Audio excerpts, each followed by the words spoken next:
You're on. All right. Monday, October 2nd. Selectmen's meeting. I'd like to call it to order. Would you please join me for the Pledge of Allegiance? I pledge allegiance to the flag of the United States of America and to the republic for which it stands, one nation, under God, indivisible, with liberty and justice for all. All right. We'll set up for public input. Seeing that there is none, we can move right into our appointments. 405, Town Clerk Budget. The Town Clerk doesn't appear to be right here. She's coming. We're just a tiny bit ahead of schedule for once. They're on it today. We are 405. It's Well, there's no public. Yeah, the public has decided not to attend. You want me to talk about something? Well, let's just look it over here first. All right.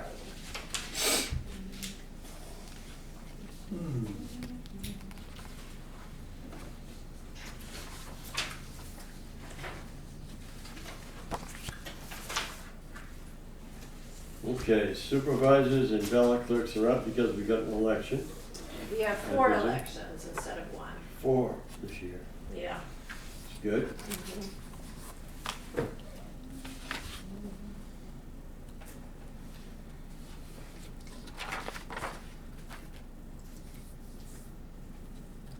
Dinner expense is quadrupled. I'm presuming that's because of the 4 elections. Yeah, that's all election related. And again, 4 instead of 1. Right? Same with postage, also is increased just with mailing absentee ballots. Sure. And the town clerk and the deputy clerk, that assumes the 3%. The Look town at clerk, sheet number 2. yes, Yeah. there's a memo. For you. The town clerk is just the 3%, the deputy is 3% plus a step increase, and we're working on that review right now. Because she's also the deputy tax collector, so Jackie and I are doing that. Okay, this is just,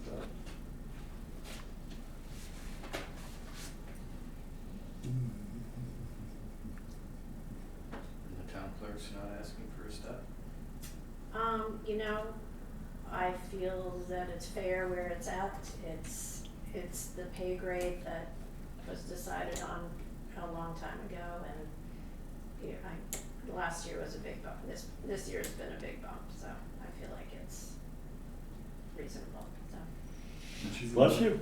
Okay. I wish everybody felt that way. Well, she's elected, she can ask for any amount of money she wants. That's true, I That's could, true. but what I am asking is that you continue to do the health insurance, so. Yeah, I see no reason to stop. And the health insurance number is based upon what? That was Audrey got the number for that from whatever the, We haven't gotten this year's quote yet, I don't think, have we? No, I Or did you just talked get to it? them today, and it's just over 15% for health and 4% for dental. And that's the middle of the road. Some towns are going up 25%. And that's not a firm number yet, that's just a projection, correct? Correct. What they're experiencing right now is post-COVID, where people delayed doing things and there's more claims. But we haven't had a chance to review the deductible schedule or any of that other stuff, right? No. Correct. And historically, projections usually end up being higher than the actuals. No, No? that's not true at all. The Okay. theories. We had a That, reduction in you didn't 2020. hear it in the inflection, but there was a question mark at the end of it. Now, gentlemen, What is that? do I have to have one of you removed? Not wow, if I'd known they were so excited, I'd attend more of these meetings. If disagreement is basis for removal, we've got some bigger problems. No, okay. I'd make a motion that we approve the 2024 budget request from the tax collector, Town clerk. excuse me, town clerk, as presented on this sheet. I'll second. All those in favor? Aye. Aye. Thank you. You're welcome. And Appreciate it. there was some question about deputy tax clerk and deputy tax collector being not an appropriate combination of jobs. I've been trying to find something about that, but I can't Okay. find. I mean, if there isn't, I'm fine with the way it stands.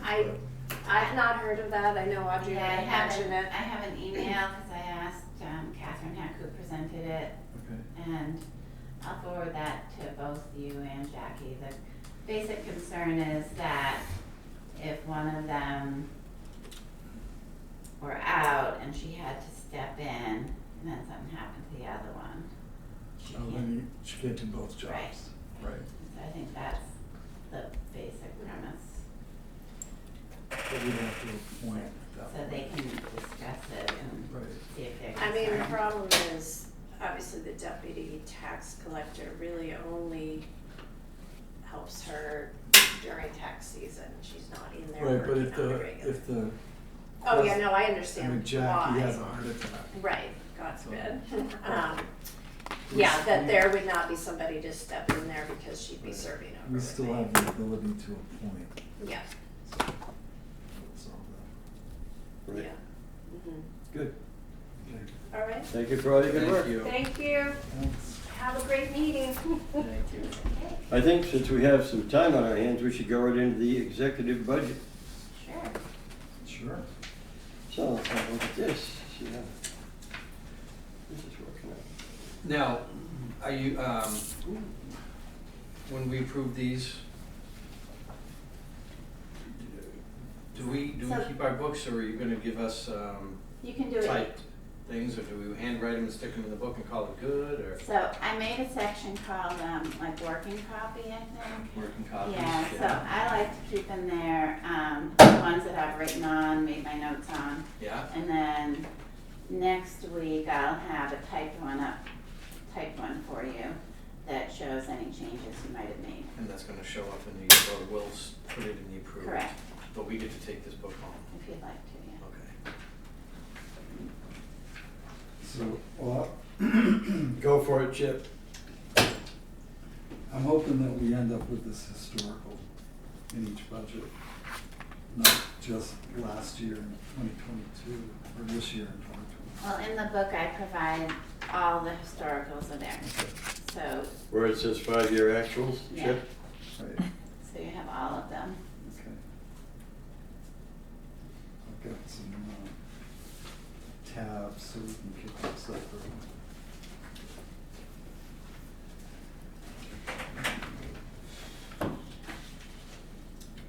So my position is new here, and I provided job descriptions or advertisements from 2 other towns. Let's see, New Hampton, who's in the process of hiring now, and similar population. I highlighted the salary range. And then Canaan, which I believe is on the Vermont border. Close. They're a little bit bigger, but it reflects a little smaller salary range. Do you have a low end of the salary range? Yeah, she does. Yes, it's her request. I didn't go through multiple towns. I just went to NHMA and said, okay, who's hiring now? And prior to coming here, I was looking in southern New Hampshire and, I made it through a second interview process in Epping. And they had major wastewater issues and they hired an engineer with wastewater as their town administrator. But I was close in the running, so. um,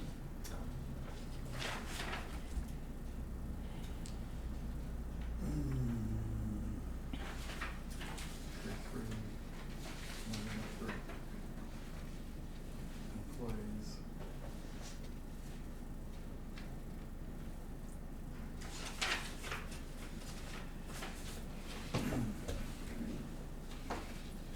For the, go ahead. So we knew going in that we're gonna do this at this point in time. Yes. We're not gonna do it every year, however. So let's make sure we got the right number here. Unless you think we're gonna do this every year. Define this. You go out and find us 2 or 3 towns that pay more money. No, than- I wouldn't do that. Again, I just need, we didn't have really a starting And point. does this fall within the schedule, as it were? That payroll Bless you. schedule? I don't know, you're on the second, right behind your, cover sheet there, that one, is your 2 pay schedules. So if you were to flip that, you can see the current one, Okay. and I provided the year before also. So, help me out with pay So grade. it's approximately $40 per hour. So,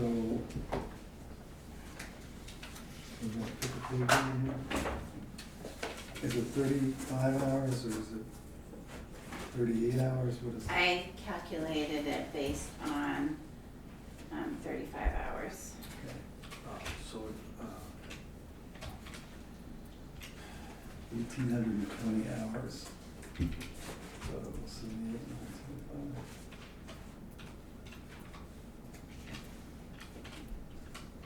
18 what? It's 4339. 1,820, I'm sorry about.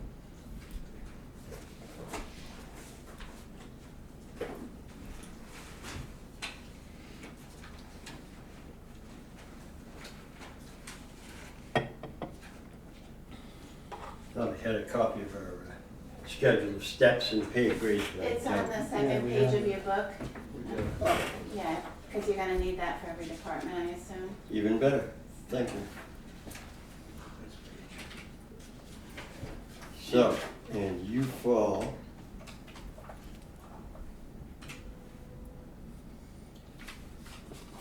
It would be approximately grade 20, step 6. And I have questions about this whole pay table, by the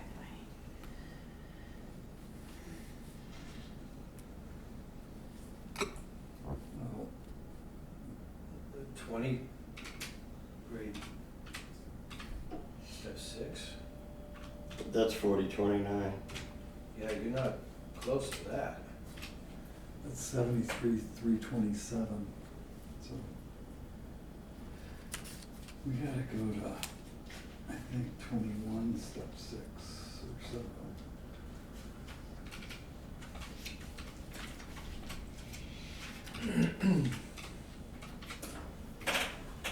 78,533, that's closer. So that would be 21, step 21, 6. 7. That's 78,533.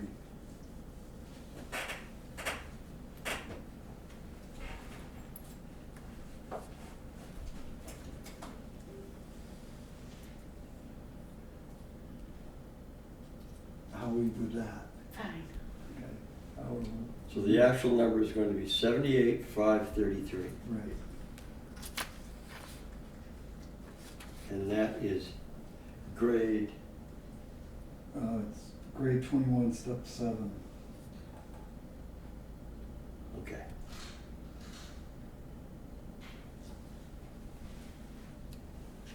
And then we have administrative secretary.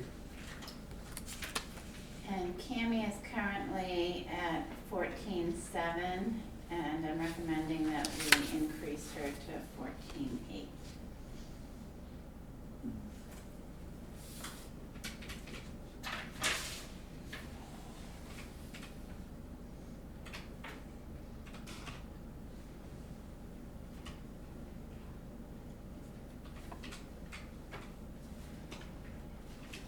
So 61 cents.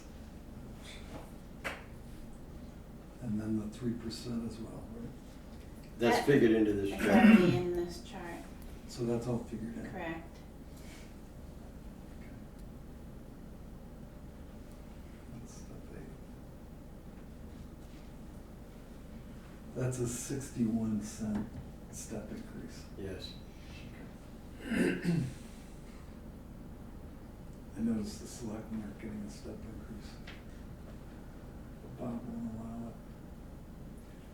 I won't give myself a raise. No. You sure? But I'm only one vote. It's only a cost of living increase. There isn't. You guys want The to do administrative overtime, I thought we had tapped into that a little harder, or we used 1,000 of it, That's what the budget is. yeah. So I have How often do you want a budget to actual?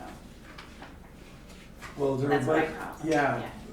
during budget season, I'll need one, or Bob and I I will need want one Okay. before we meet with the budget committee, All right. so that we have real current numbers. I'd like one as well.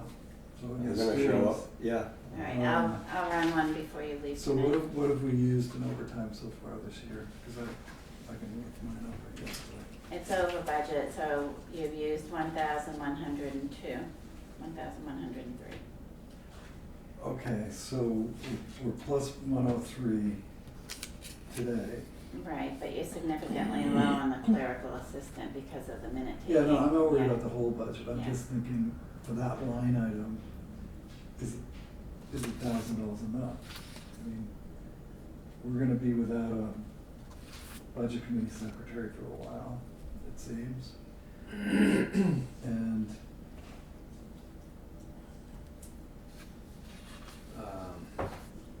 I mean, do you think the transition's through, you're ready to go at 35 hours or whatever?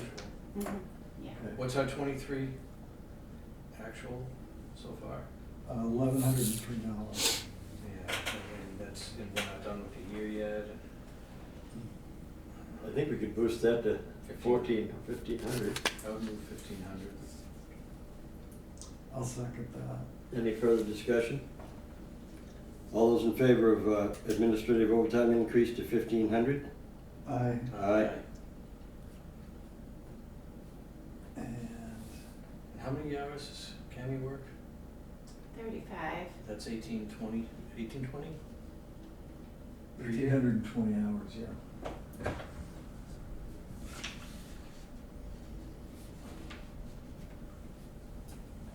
That comes out to 56,929.60. And you've asked for 56,875. You're just using the schedule though. Did you add the 3%? It's in the schedule, That's Oh, it's already in it's there. Look in the- built in. upper left-hand corner, right above pay grade. Tells you. Where's my math wrong? So 3128. 3128 times 1820 is 56,929, 56,929.60. which I'm okay with.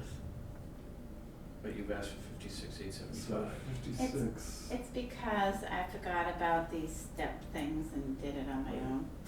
78. Then I'll move, I'll move, Let's do the whole thing then. I think we can agree on the number, right? yeah. I mean, was it, I don't think there's anything left here except for clerical assistants. And No, I'm okay with that number versus, Yeah. which is what it actually comes out to. Say- 56,929.60. Say 30, round numbers. No pennies. Okay, 930, Thank you. no pennies. I'll move, 56,930 for administrative secretary. Second. All those in favor? Aye. Aye. Clerical assistance looks like it's gonna be adequate to me.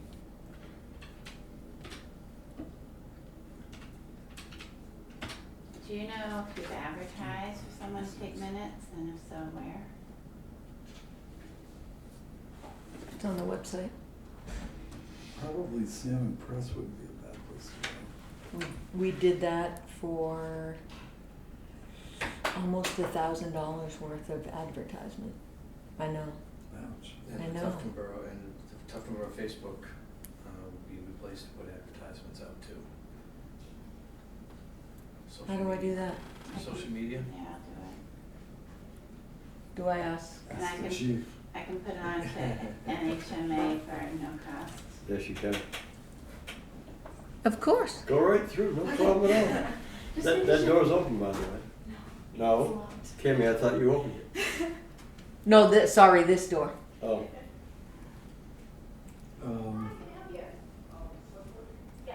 So you wanna leave that at 2,000? yeah, I don't know. seems like it's Seems we fine. can change it. So we got a total budget of $155,263. 155. We need to discuss the moderator because I don't have any guidance on what that person receives. And Yeah, there's 4 elections next year and what's the, there was $200 for the local election this year. right, so we have to look at 2020. We got 4 elections coming up, eh? 2020 was $800. Was it Yeah, 2020, right. expended? Well, yeah, That's what it says, expenditures for 2020 was $800 for the moderator. 350 in 2021 and 650 last year. I'd leave it at $1,000. 250 a whack. I think that gives him Yeah, cost because of he has living. other expenses as well, but I'm not Right. checking that out. There's 250. You can have a seat. Okay, thanks. I was gonna say hi to Bob. All white on oil? Hey, how are you? Good, how you doing? Good. I didn't know, were you guys gonna look at the propane bid today, or? I don't know, where we, I was gonna discuss it with them. Hi, I'm Audrey. Oh, hey, Audrey. Nice to meet you. Nice meeting you. So that's why I came, just in case there were questions. okay, I Now we'll didn't, get back to our normal business. yeah, I didn't see that in the schedule of events for No, I was today. just gonna bring it up during my comments. Did I make a motion? Yes, you did, and I thought, I thought I I did. can't remember what the number was. It was $155,263 Yep. for the executive budget. I'll second that. All in favor? Aye. Aye. After that, we still have time enough to go through the assessing budget. And this is a quote from, Broadwood. yeah, R something like.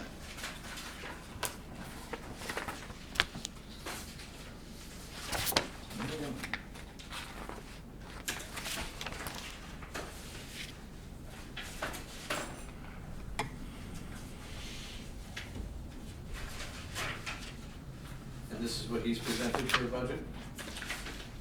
He said that's what the contract value is next year. I'm learning what you have contracts for and what you maybe don't, so.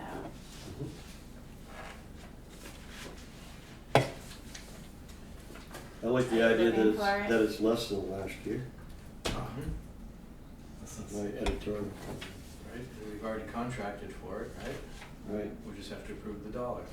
Correct. I'll move 42,420. I'd make a motion that we approve the the assessing budget request at $42,420. Second. I'll second both of those. All in favor? Aye. Yeah. So 42,200. Good. 42,420.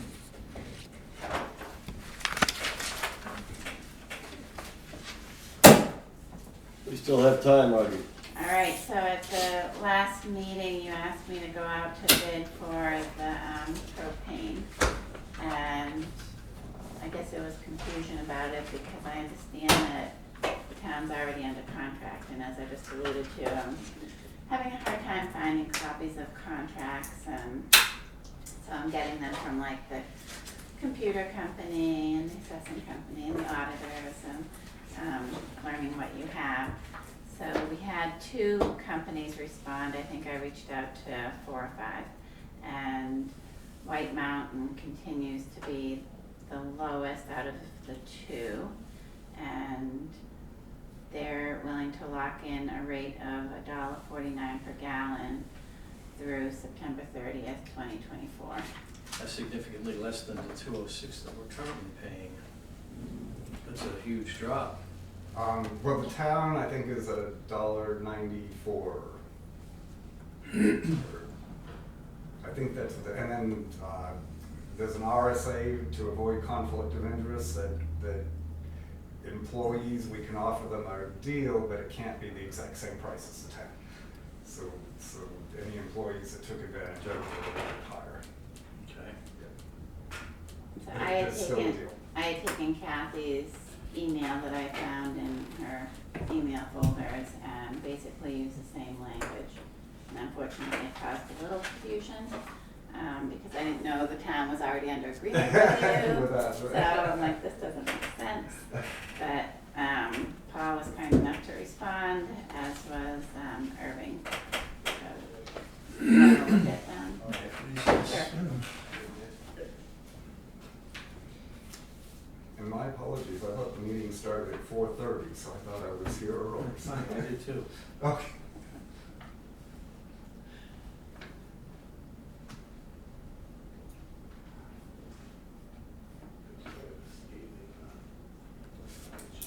We subscribe to the chaos theory and crisis management whenever possible. That works for me.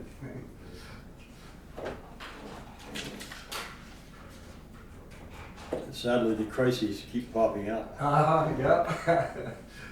We know that as winter's rapidly approaching. Flooding this year was bad enough. How about overs and unders? Are you just guaranteeing a price, or a Yes. price at a certain amount of gallons? Do we have to buy a minimum? Is there a No. maximum? Nope. We pretty much have you got dialed in since we've had you for a year now. Yeah. So, yeah.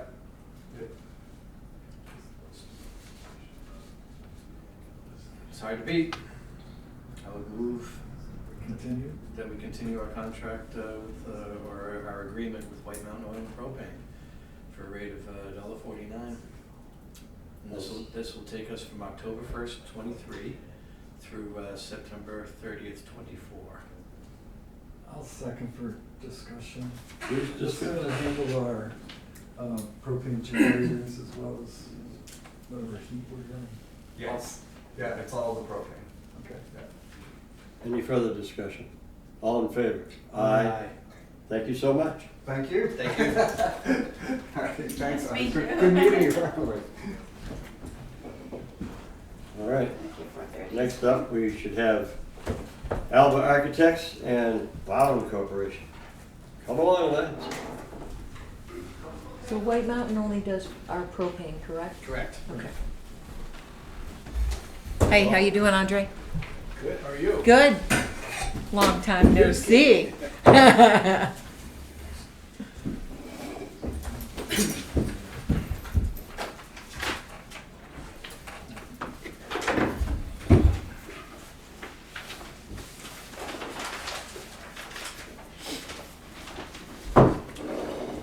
Before we get started, I would inquire if you want the police chief to be in here and explain some of his comments in his email. I think the police chief should be part of this. Okay, Bring him in, please. you got it. Beautiful weather. Yes, These are the days. 80 degrees or something. I think my grass has finally stopped growing so fast. It sure did get out of hand for a while. Yeah.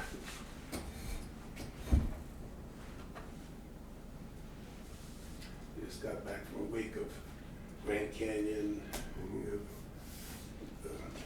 all different canyon Southwest. along the way, yeah. Nice. And the last stop of the trip was the Las Vegas Strip. It was like culture shock. Imagine it. Had you ever been to the Grand Canyon before? No. It's amazing. Pictures do it absolutely no justice. We did, He is not here right now? Well, then we'll continue on with that. we did Bryce Canyon and, you know, I'm presuming that Phil has a copy of the Yeah. chief's Yes. concerns. Yep.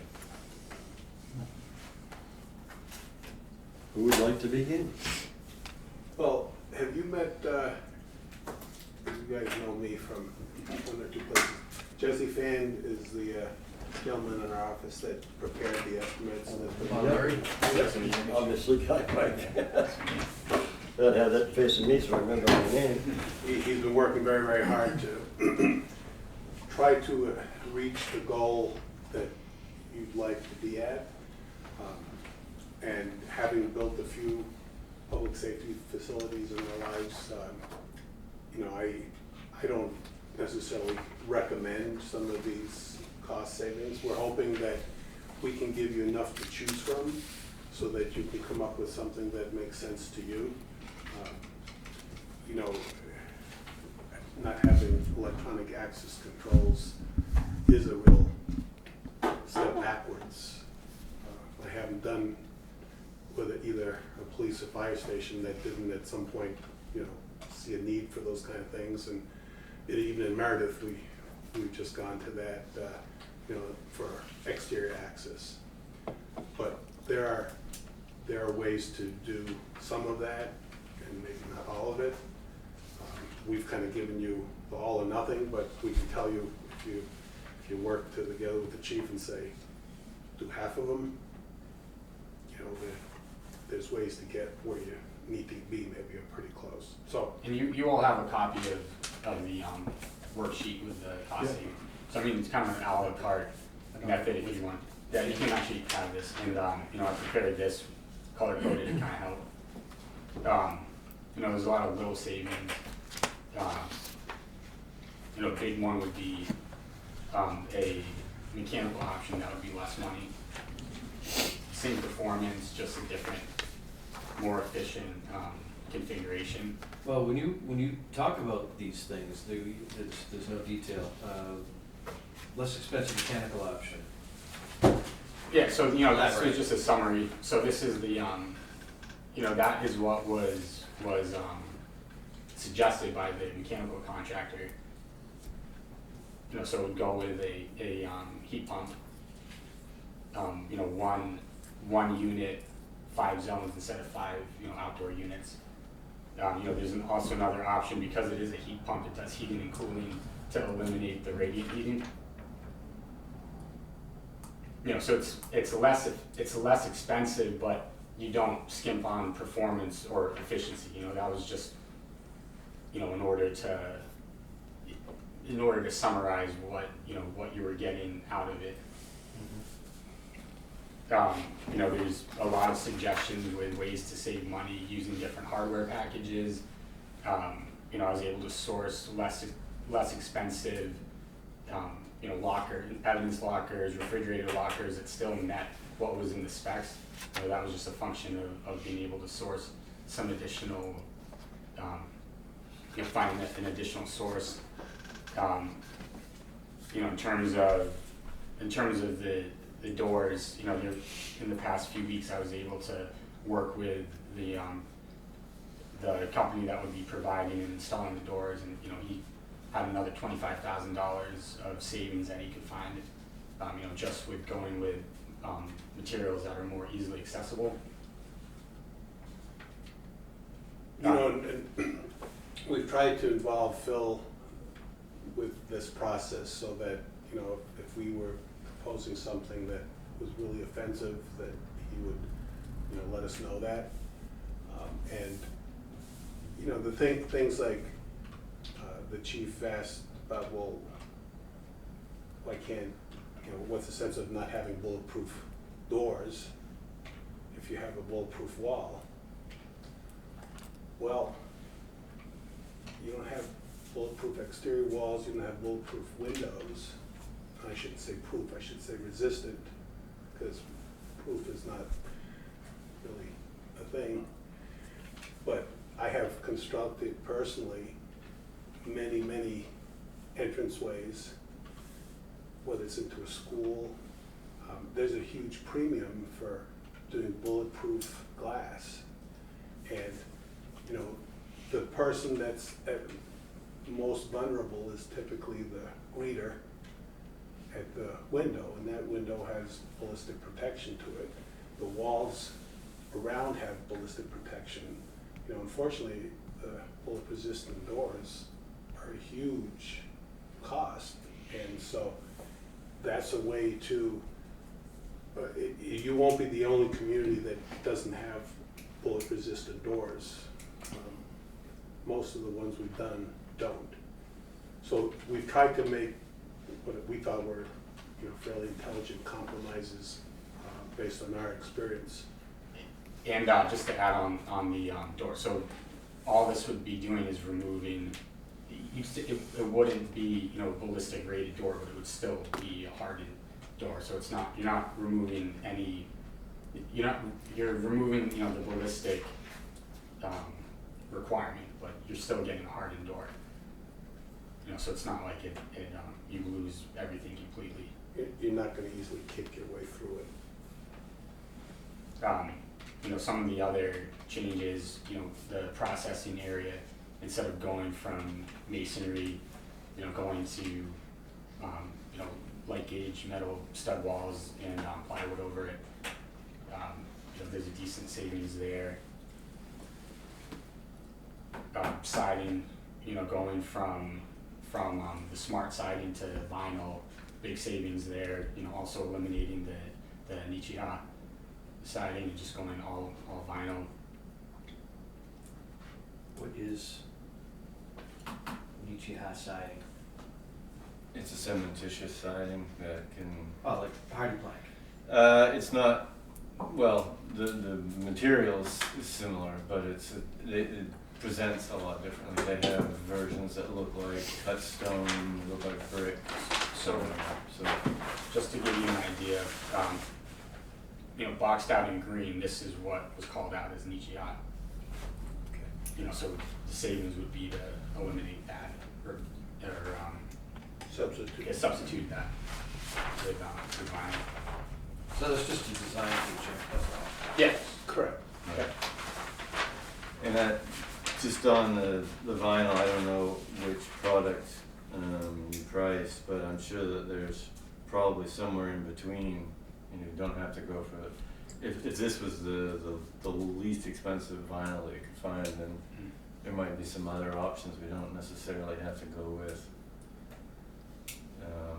Residential standard siding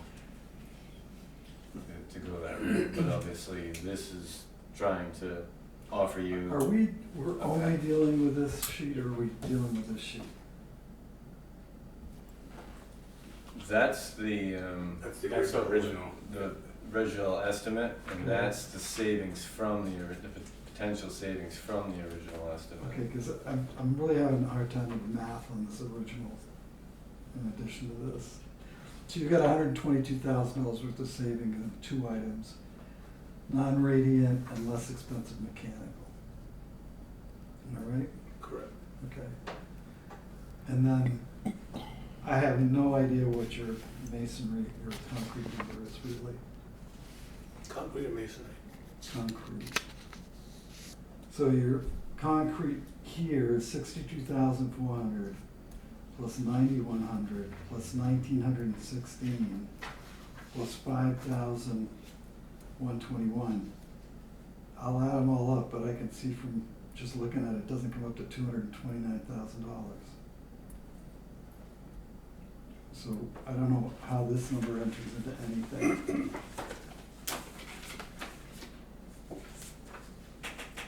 It's all subbed, well, Where are you getting the 229,000 from?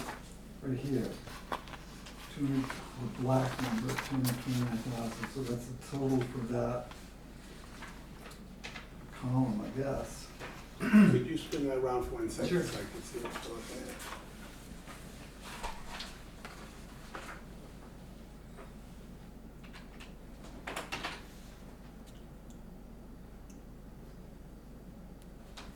Yeah, I think that's an erroneous number right there. So if that's an erroneous number, then the total's an erroneous number.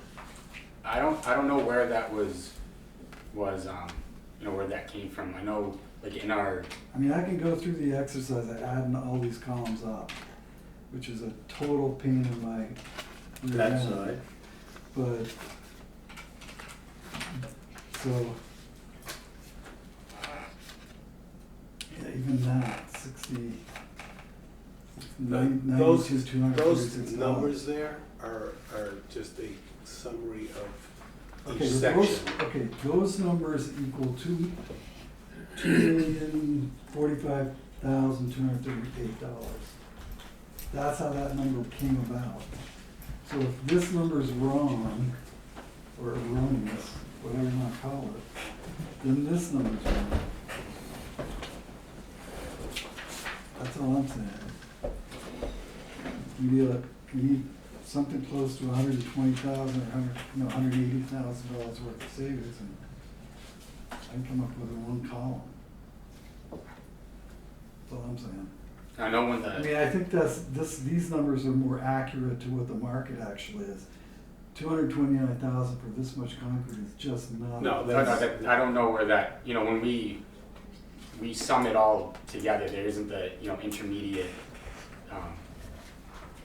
we don't, when we prepare the budget. Do it. I'm just saying that I can go through, and I'll do it, I guess. I'm gonna have to. You don't need to. Well, how do we come up with $2,045,000? $2,045,000 is our cost. Okay? And then the page after that is the fee Right. and the total, which was our bid. $209,000. Right there, see? At the very top. So, This one, 2,147,500. yes. Okay. That adds in. That doesn't add, that was the bid at the time that we handed it in to, I guess we handed it into town hall, right? Right. Okay.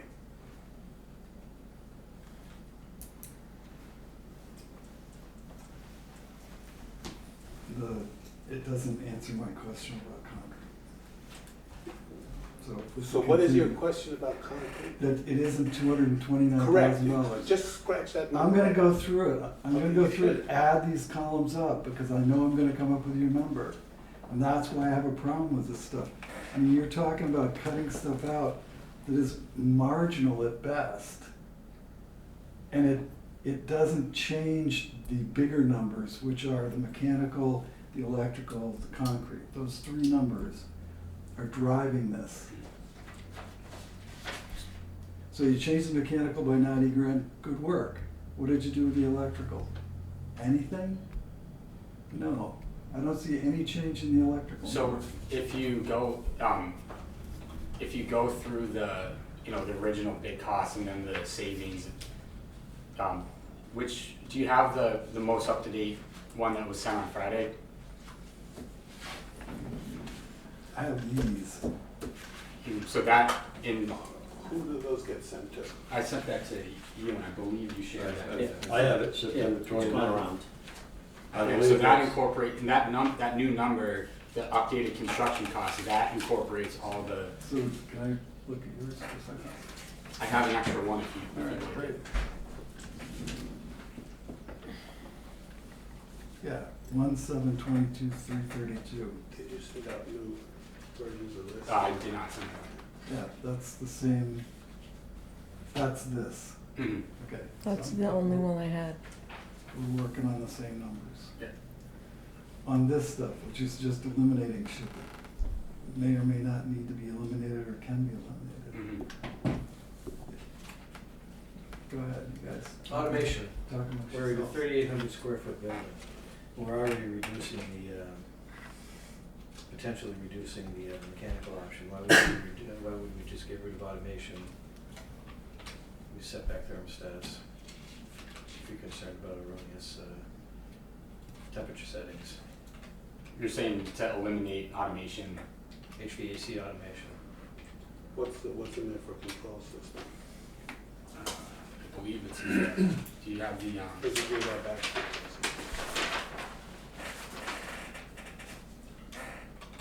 so yeah, single point building automation system is included. By removing local controls, we reduce unnecessary set point changes, and increase modulations of system, saving the end user energy. Yeah, that's great in principle, but got 4 people in the police station right now. I don't think the chief is gonna let people change temperatures all over the place. And I think the potential cost savings from an automation system may far outweigh the cost of an automation system in a building like this. What would an automation system what did you put in for an automation? It's gonna be 20, 25, 30 grand, a building like this. I think it was reduced a lot in this new proposal. Is the automation included That's included in this price. here? It's not a separate contractor, it's No. No, it's included through, It's included. you know, that's still, you know, that's So all still not he, the spec. all he has is thermostats in different areas, Mm. right? So we're way past some sophisticated control system, because you're right, it's not necessary. Not in a building like Yeah, this. so this is just what was spec. I see that again? Yep.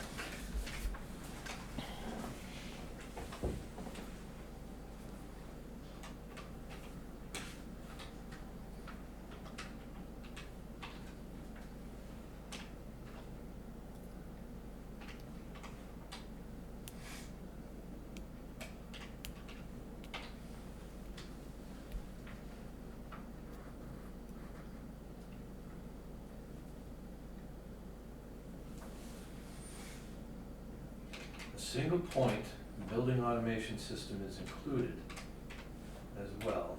By removing local controls, we reduce unnecessary set point changes. I think you could, I think they could do even better, by getting rid of the automation. Just saying. And go to conventional, well, I'm sure that they would be LG thermostats. They would have their own thermostats. I mean, if you're simultaneously heating and cooling, I can't imagine that's done with a conventional thermostat. Like you'd be doing simultaneous. We could. You're talking a much higher standard spec. That was kind of what we started with originally. That's what it says right in there. I mean, I find it hard to believe that they're saving.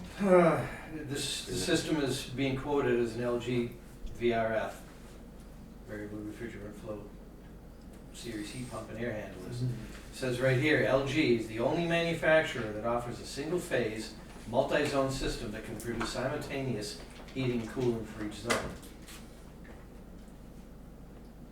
Okay? All ductile leads, a single point building automation system is included as well. By removing local controls, we reduce unnecessary set point changes and increase modulation of system, saving the end user energy. So there's automation and simultaneous heating and cooling with the VRF system. As much as we love VRF, we're trying to cut costs, and I think a VRF system is one of the places that we cut costs. Well, one of the things we haven't done is, as you know, this is Bowen trying to put together some potential savings. None of this has been reviewed by the MEP team because they don't have a hard spec to do that. So really, in my mind, it's a question of if these are potential savings that can be backed up by Bowen, and the town is comfortable to move forward with Bowen, then they would be submitting all this information to us, and our MEP engineers would be reviewing that. It's hard for us to get them involved at this point because this is going back, we're not even into CA yet. So I wouldn't say that any of these savings are a given. They're kind of a starting point. And then when we start seeing actual design, the engineers can review it in terms of what performance it will offer compared to what was originally spec'd. You've clearly seen Chief Shigori's letter from Friday, his response. He makes a lot of good points. I'd actually like to let Chief Shigori make his points and get some answers. Are you wearing a nightstick today, Chief? Yes or no? Yeah, why? He has a nightstick to beat you with. All I right, can address his concerns better than I can. let's take a step back here. All right. We were invited by the town to provide a bid on documents, all right? We were asked to pre-qualify, we did that. We were asked to bid, and we did. Right? We were significantly low, and we have done nothing but work extremely hard at no cost to the town to try to put together this list of cost savings.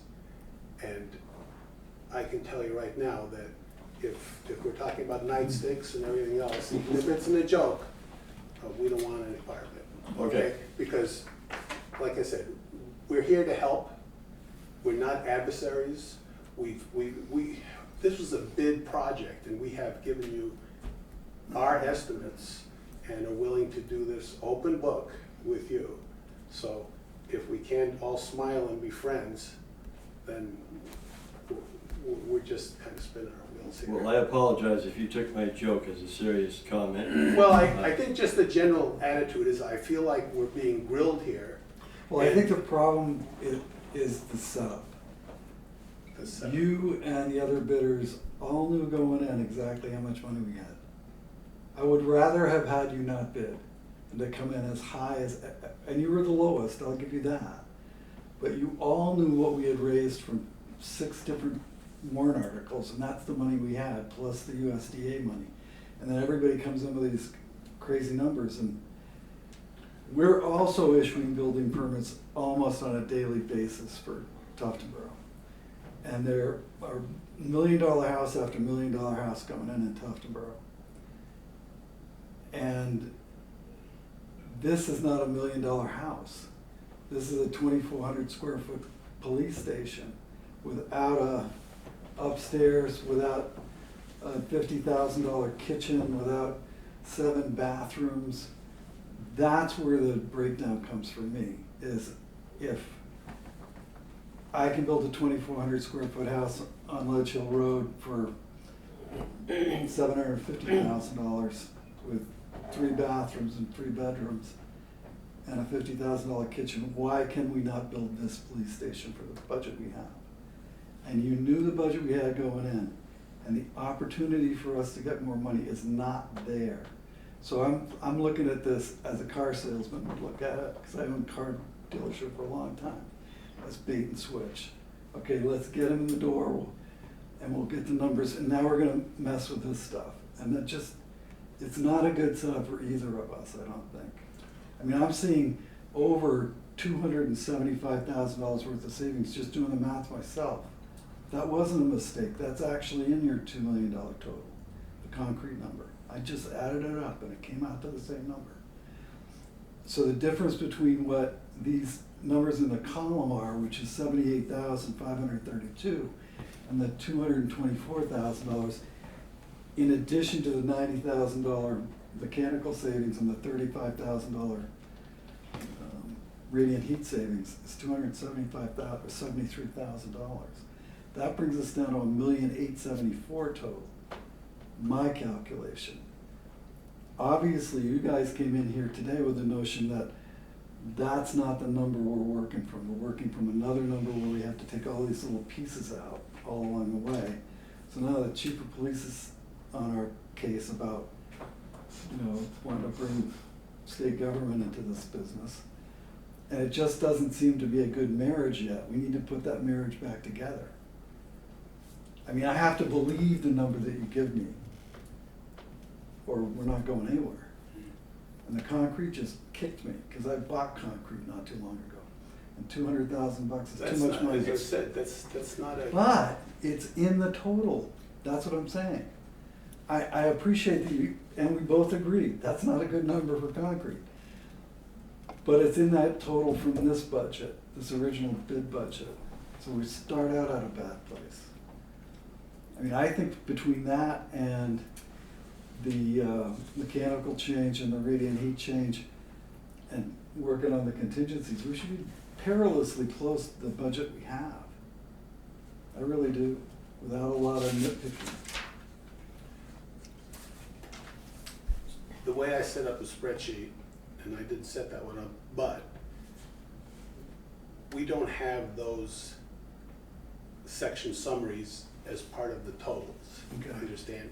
So if I were to add up those numbers, I should add up all the numbers under general conditions, Mhm. and the next one's under site work, and the next one's under concrete. And you can see what the numbers of concrete are. They're not 267,000. So Yeah. I apologize for, and we'll look at that. So I mean, this is hot off the press. You know, I just updated, made sure. And what do you have for concrete on there? That number isn't there because when I do the spreadsheets, I don't sum it up like that. I mean, it's an Excel spreadsheet, so you know when you get to the end, So you're at $1,693,000 and that's cost, right? here. yeah. So then if you go to the back Right, page, and then we gotta add in profit, which is fine, I don't have a problem with that. But we're still, you're at $1,778,323. yeah, and that is taking account all of This?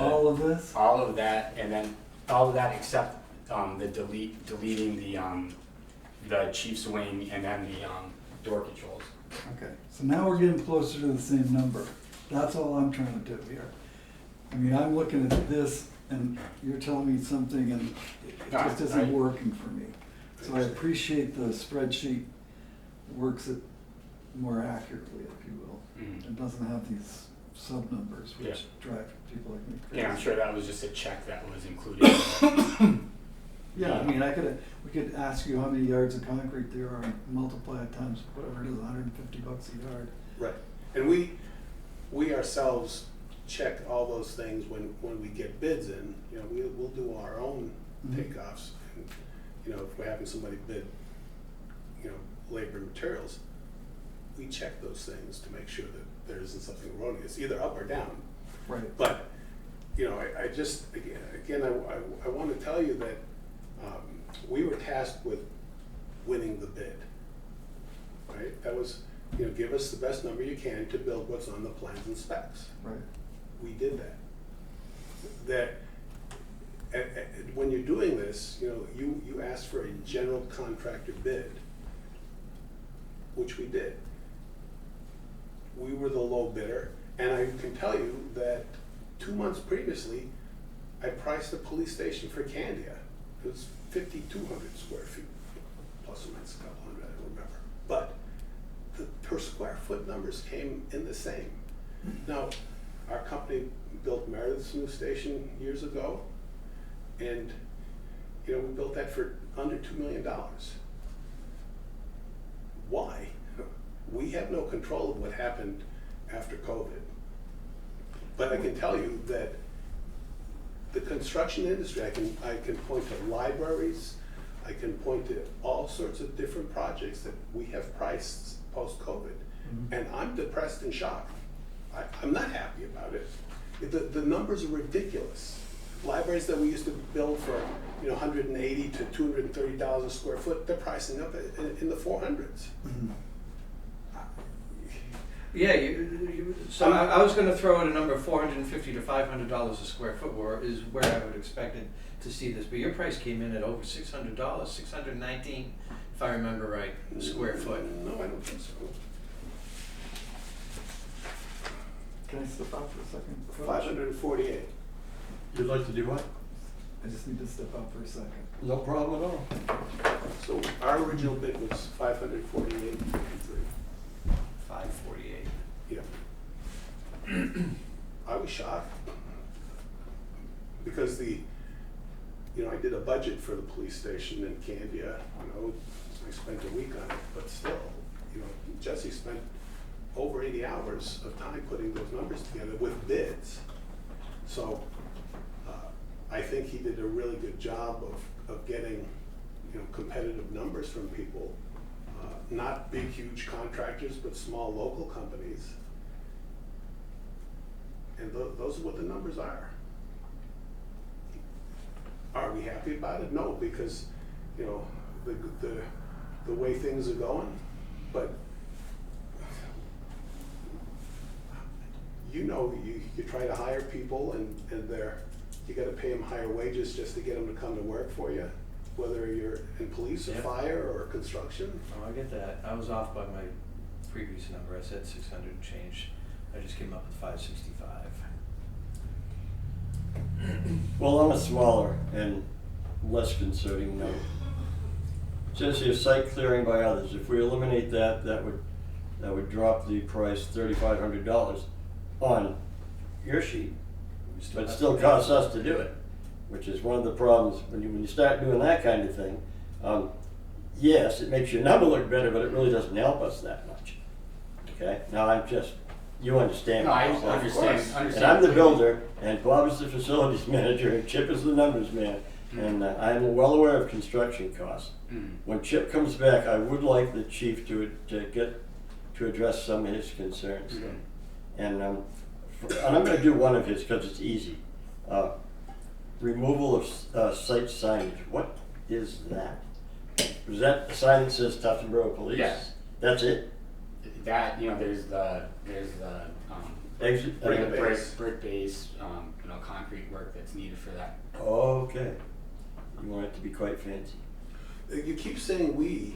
That's what We was in didn't the draw the drawing. plans. No, I know We that. just priced them, all right? No, but you are talking removal.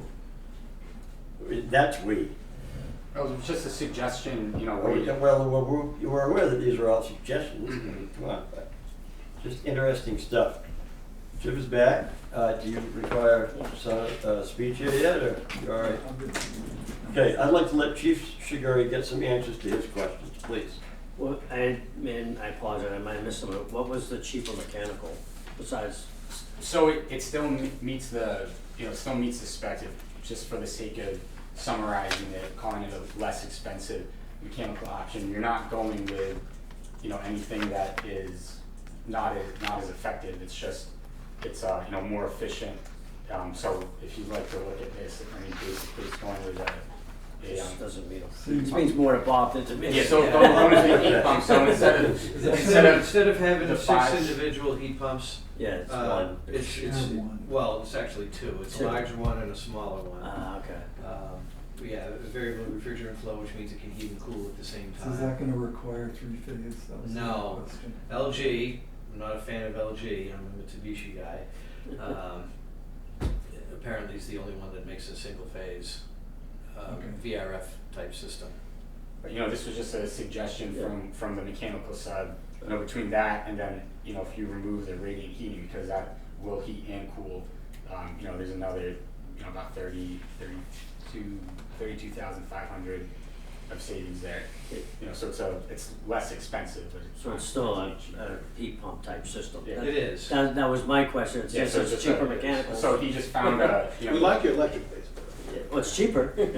But yeah, it's just if you Goes looked in at for- it and made the suggestion, we can do it for this instead of. And I guess I didn't realize that we had even a electric vehicle charger even in the plan, so.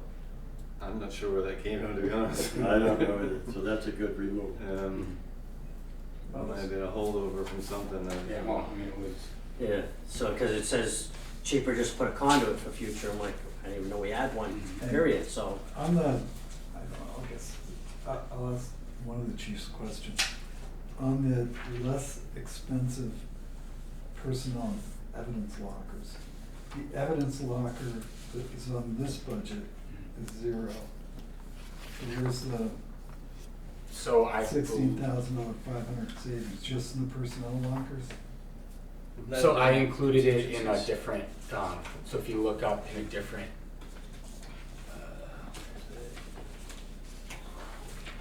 Room lockers being the soft costs.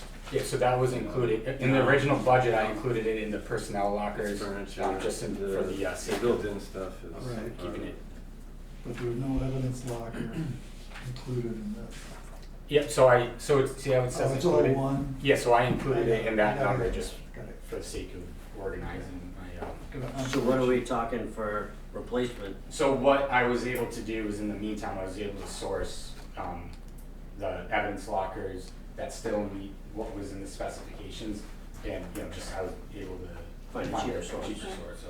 Oh, yeah, No, it's that's not- what I was getting at, I think the first go around, I looked at if you were to do something that didn't meet the specs, but I was able to find another source that would meet the specs. What's the number 8, the vehicle enclosure? Is that just like for? it's the impound area out back, Impound I'm lot? assuming, right? Yeah. So it's Yeah. chain link area.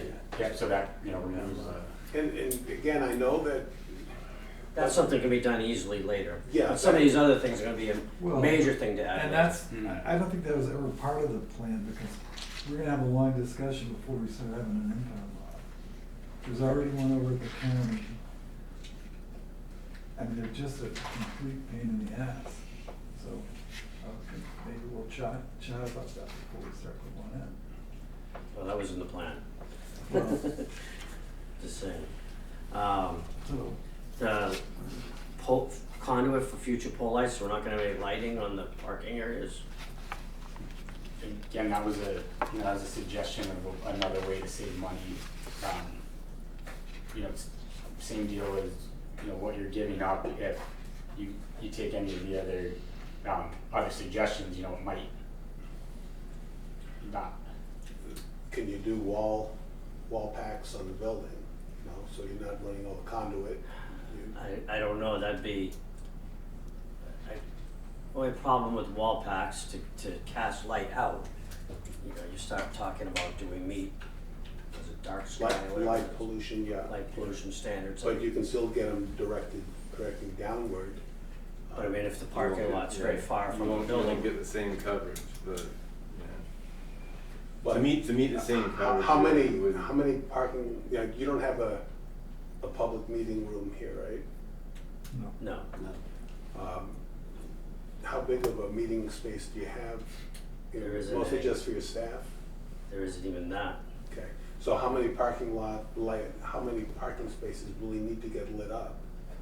If, you're talking about safety for your officers or someone pulling in a dark time of day.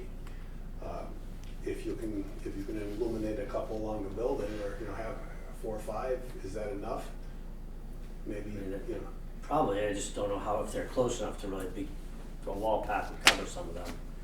That's the question. The I wall guess. pack might work for the visitor parking right along the front, although obviously there's not as much building right there at the moment, but, I think in terms of the lighting, the back area, you wouldn't get much benefit from wall packs trying to get this back area.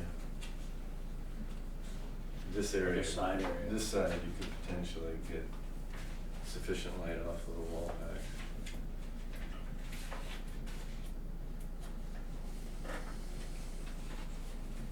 So when you say run conduit for future lights, you're saying no exterior pole lighting will save us $8,000? That's what I gathered. Yeah. That's what. Yeah, so I just run the conduit and but maybe the solution is don't put the conduit in either, just give yourself some wall packs to give you enough illumination. Well, all you need to do, you don't have to run a conduit to each proposed location. All you need to do is to get it across the parking lot Right. to a box. To a place where you can extend for And the then future. you can extend it. Yeah. Yeah, and that's Later. suggesting. That is what you're figuring, just to get it across the parking lot, Yeah. maybe one in the front, one in the back? Yeah, so just running the conduit. We let the chief continue? The generator, that's not gonna be big enough as it is to run the building, the 22. I know they had bigger, and that was always a question that came up. So when the electrician looked at it, he, figured that it can run the life safety, and then there's room to add, if there's other, he was saying that ideally the separate panel could even be eliminated if he refigures, where it goes, between the life safety and the one for the mechanical units. But yeah, if there was something that needed to get that you would want on the generator, to include it in the life safety. So, I think the chief's question is this generator gonna be able to power his heat and air conditioning? I believe it's just the life safety, and that if you. What was the original size of the generator? That was my next question. I think originally, and 50, I'm not a was person, 50. it was, I thought it was bigger than that even, I don't 60, remember now, but something. I know some people raised questions about is it too big before, but now I'm wondering if we're going too small. Mhm. wanna say it was 60 something.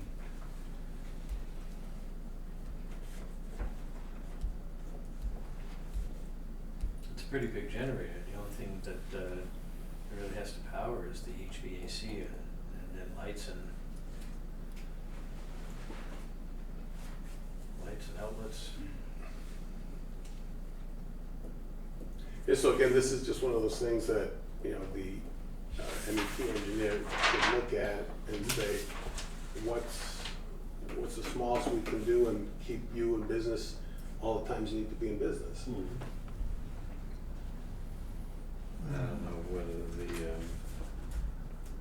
the guy that gave you that price is aware that the generator was also designed to, we didn't reduce the size of the generator with the reduction in the size of the building. Mm-hmm. So it was designed for the overall building. Including the phase 2. Yeah, including the phase 2. That was one of the elements that you're not gonna replace it, you need to do it right the first time. Mm-hmm. So, Right, but then you have to look at it from the town's point of view. Is it likely that you're gonna add on or not, you know, in the next 20 years? Crystal ball, but It's more likely that we'll add on than that we'll get more money for this current building. Yeah, I think I could see an addition request in 4 or 5 years if the need's there. I would agree. If we somehow could hire a bunch of police officers, Right. we need more space, obviously. Right now, the current feeling of the townspeople is they don't want to spend any more money. yeah, 'cause And I got to applaud your efforts. You're getting closer to the number we can deal with all the time. But we can only reduce to a point. We gotta have it functional. It's a tough game. And I know about building costs. Oh my God, it's just outrageous. The kitchen remodel is beyond my comprehension anymore. So, But what does, for example, it's in the chief's list, eliminate the drainage. yeah, what is? How does that work remove out? Site drainage, what? DES. Oh, Just don't we have to have stormwater management? So depending on the, Pull No. up the site plan again. All the way back, right? I think Phil had told me once we didn't, but I was just trying to make sure. Well, it's a well-drained lot. But you got a lot of parking lot that's, yeah, you're gonna have to. that it's gonna have to be drained. So when you say remove the drainage, what is? yeah, so if the, if the parking lot has a proper pitch, he suggesting that you could eliminate the, the catch basin and and then the dry well. Where's the drywall? Some of it is going to a soak away, Right. and some of it is going to dry well. So in the short term, it would be, well, whether there would be a long term if you did this, this would just basically drain towards the stream bed. Right. And what would DES say about it? That's the question, I guess. I thought you had to have stormwater management with parking lots and stuff. I don't know. This hasn't run, we haven't run this by the civil engineer, Yeah, so so- we do need to. Again, this is just, similar to the suggestions with the mechanical. This is just us employing our the experts, the mechanical subs, the site work subs, say how can we save money? And, that was his suggestion as well if you pitch it right away. But again, you're gonna have to. I agree 100%, that'd save money, but I don't know that, I thought we had to have stormwater management. But that's up to an engineer to. Yeah, what they mean by stormwater management is that, you can't just dump it onto somebody else's, but if you have a large lot like this, and you have the ability to slope into areas that are non-porous, then it's gonna, because if you look at lots of properties, they don't have catch basins on them, they soak into the ground. And you have a very soakable ground here. And then, like, the hardware package, you're talking about the locks, right? Yeah, so, Yeah, so, and to my point on that is, there's typically, I mean, as I understand the USDA requirements, as long as it's or similar, so if. Well, yeah, I mean, the USDA requires that it's open to. It's open, so if Assa Abloy meets the same criteria as the Legion, the specs, then it's, yeah, and that, shouldn't be something that'd be an issue anyways. What grade lock sets are you proposing? I don't know offhand, we actually went through, what was it original? The asset, Asset grade uh, in the concept. The no, Legion. it was the Legion originally, and we had them With, give us a schedule for a suitable system for a police station. I would assume that would be a grade 1. I can't, I don't remember exactly. It's not on there. It's not. It'd be in the spec book. It's in the spec book. Oh, okay. That was, and removal of access control, you're talking like keypads and stuff? Well, right, and before you got here, Chief, we went on record as saying that, you know, all the stations I've done, and even fire stations, everybody's using some access control. In a cost-saving situation, maybe you don't access control everything right away, maybe that's not something you touch at all. Because, yes, when an officer is trying to escort a person into the building, it's a lot easier with just they have it in their pocket, their wallet, or whatever, and it's a safer way because their hands are not distracted. Security into certain areas where you want to monitor, you know, your evidence, for instance, you always want to know who's going in and out of there. So there are a lot of places that it makes no sense to take them out. But all we were told was get the budget down, which that's what we did. The best that we could for you is to find, and at this point, we turn this all over to you and say, have at it, men, and figure out what you want to do and don't do. Can I ask, in terms of the access control, it was, you've priced it sort of all or nothing, right? yeah, Is it disproportionate, the actual control hardware? Like if you were to just pull out 3 or 4 doors, is it gonna be just significantly less savings or disproportionate savings? I imagine that the center of the system is one of the costly elements. And if you do any doors, you're gonna have that one high-end point. yeah. So eliminating 3 or 4 doors is not gonna be 3/15 of the cost, it's If gonna you be. No, cut half but- out, you're not gonna save half the money. Yeah. Right. But they're still significant because you have, you know, electronic The card recollection of some readers. type Yeah. and the card readers themselves, so. But yeah, it's not strictly proportionate. It's not like, yeah, it's not like it's not one per, yeah, exactly, yeah. But we can easily Yeah. ask for a, you know, kind of a per, just, obviously, if you just take out one, it's gonna be a different proportion than if you take out half. But we can say, well, if we were late, or if we were to eliminate 4, for instance, what would that cost be? You're about $2,000 a door. That's what I was To do thinking. it after the fact. If you had to do it, If you had to do it after the fact, it's about yeah, $2,000 ran a the door. door. Yeah. Yeah. And is it, just out of curiosity, is it included anywhere that you're gonna set him up with a startup kit? A printer to make his own cards? We have to ask the guy, Mhm. you know, who quoted it. But they Card typically printer either set you software. up in one form or another so that you can either give you so many access cards to work with, or, I don't know if you had anything in the spec on that. I don't think it was These things entirely. are right here. Yeah. So, good question, you know, easy to find out. It covers kind of most of my things right So the bollards are not an issue for you? Well, I think there should be bollards in certain areas to protect the building. At least in front of the front door. Well, the front door and also the garage door, so when, you know, backing in or out, somebody cleans out the posts or anything either. talking about officers too, right? I thought only firemen did that. No, I've seen it done by others, I wanna clarify.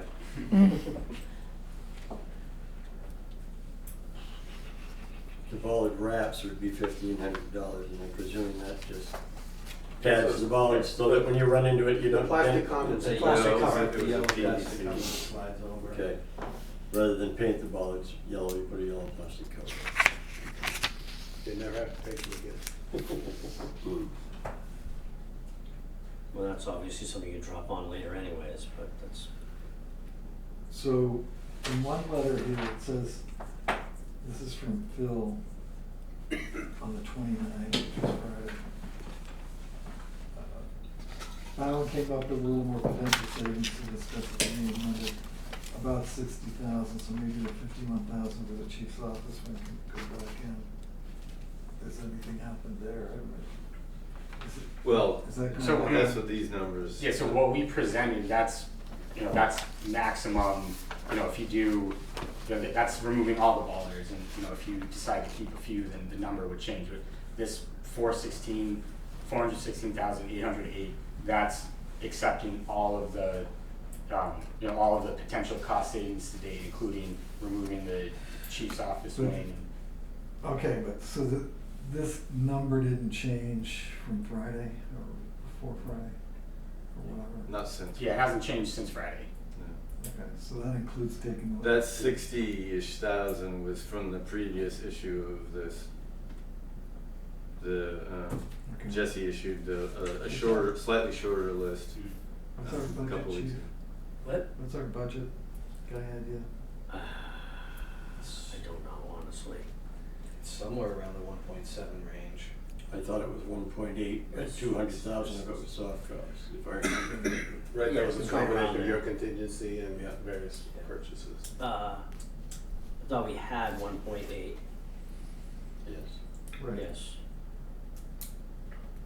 And that may have gone up a tiny bit with interest, you know how it works, but Well, it's it'd be a probably- tiny bit.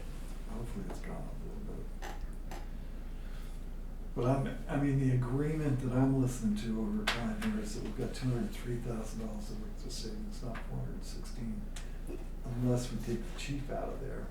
And what's your position on that? Well, I think there's a question, because there was a square footage in the warrant article this year. I think that's a question that would have to go to town council and Yeah. TRA. I'm less worried about that than you are. Well, Because we then- did say estimated, we didn't exactly name the number, so We- whatever it is. Well, you it said is. 26% reduction, taking that off makes it 30%. Let them do the calculation themselves then. Well, But be that as it may, that's not the question I asked. Well, It is the problem is now you gotta redesign it and we lose something else. Which is what, Phil? We did a version without it, which the chief moved into here, and And there was no IT the, spot set up. the IT was squeezed into a part of the records room. And then of course we get lost in storage, and then you lose the break room.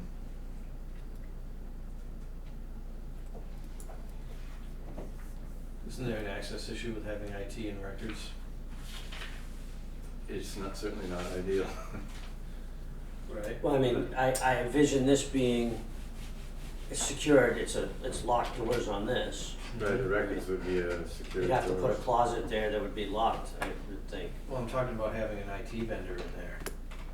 Oh, you raise a good point, right, because You have to be supervised. You guys if you- see just, they're CJIS compliant, or the one we have, I mean,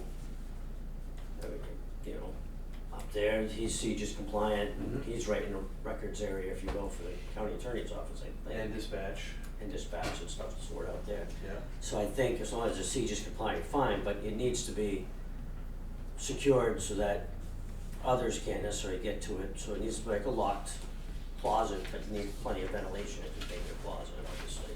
Otherwise it builds up a lot of heat. A lot of heat. That was, early on, years ago, when we looked at one department that they put it in a closet and they put enough ventilation in, so they had to leave the door open all the time because it was too hot. So much for security. Well, hopefully they've mitigated that by now, it was a few years back, but I know our server rooms still make a lot of heat, Oh, yeah. a lot of heat. So when I'm looking at this sheet, the $2,147,500 does not have a contingency in it? That has a contingency, It does, and how much is the contingency? 56,000. 56. That's the GC's contingency Yeah. then. And, Oh, and the soft cost has the town contingency. Well, so here's the deal with the contingency. Okay. The contingency is basically to cover, in the construction management world, which is where we travel, one, you find the mother of all boulders while you're excavating and got to deal with that. Find some contaminated soil, got to deal with that. You know, you get out of the ground, there's no surprises, no ledge.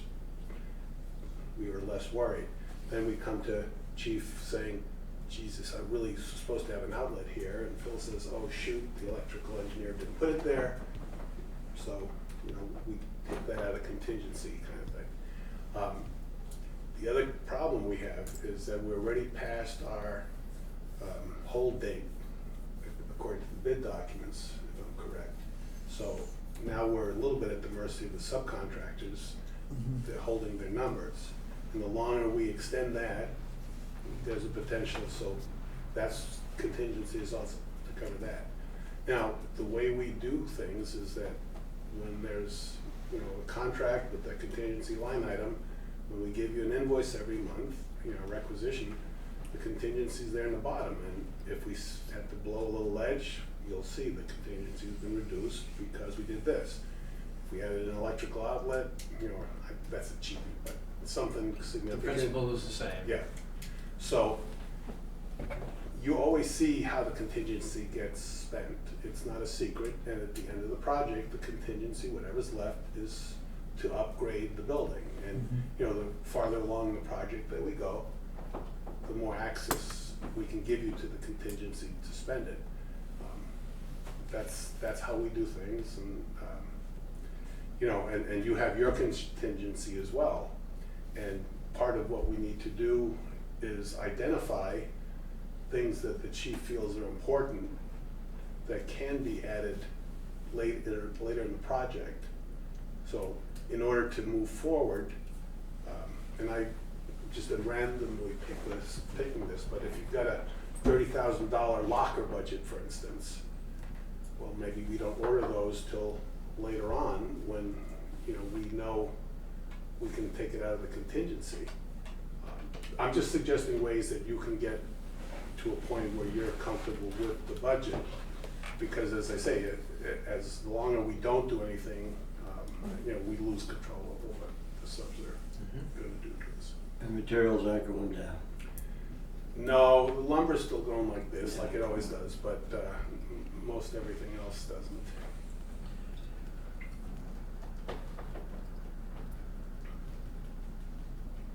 Well, I think we're a lot closer. I'm at $1,888,160 with my scribbling over here on the agreed about items, but that does eliminate the chief's office.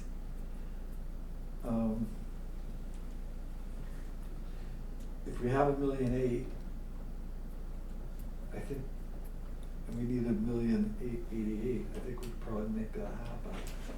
Because we still have some money and some grant funding that we haven't used. But I don't know how that, I mean, I'm only saving 273,000 of your 400 and whatever. The 416? 416, so I'm $116,000, no, $130,000 short on that, so that's your soft cost, so battling with that a bit. I would agree, but these folks have done a lot of homework to try to help us out. We're gonna have some more in-depth discussion on this, I think. I mean, almost immediately, like in Selectmen's updates, when we have some time. Yeah, I think, well, I'm more inclined to be positive than negative on it, though. I think we've got some light here. Yep. And I agree that the longer you wait, the Absolutely. the less control you have over anything. Yeah, for sure. When would your proposed start date be, rough, spring? We just are meeting with a former superintendent who finished, he was assistant superintendent on the school project. He's a retired Annapolis, he was an officer in a Harley Burke destroyer for the early part of his life. He's very sharp, and if everything goes well, we'd have somebody. We didn't have a superintendent to start till the spring. That's the only reason why we said we didn't. If he comes on board, we could potentially start it this fall. You've talked to some of the subs, right? The more important ones, so they think they'd be available. So either this fall as soon as possible, or Who pays for temporary heating? that's in our budget. What if we just waited till the springtime and eliminated that? How much could we save with temporary heating? So we have 9,000 under temporary heat and heaters. All adds up. Well, but do you lose $9,000 worth of, But you might gain in Purchasing. price increases after the first of the year, which always happen. you know, and the longer we wait, and they won't let us stage this out, so we have to get it reworked out. You know, that if you want to go ahead and can get, some kind of authorization in a week or two, then, or if you tell us we're working on getting authorization in a week or two, we start to, get busy with the subs and really make sure that they all, because obviously there's a small window of getting the building foundation in. You're getting it weather tight. Yeah. Well, it's not a tough building to get weather tight, you know what I mean? That part I think should go pretty quick. And we have a Meredith-based framer that can probably come in and do it. Can you do this building with metal studs cheaper than you can with wood? No. We did look into that. Is there any blown in, or is it all fiberglass? What was the spec, do you remember? Rigid on the outside and fiberglass. I mean, cellulose filler in the walls. Rigid. So you're going to be doing these aren't structural panels, are they? No. It's a continuous rigid insulation that goes around the outside. Current code requires all commercial buildings to have continuous insulation, and it's easier to do on the outside than the inside. So we've got I can't remember, it's either 1.5 inches or 2 inches. It goes around the whole of the outside.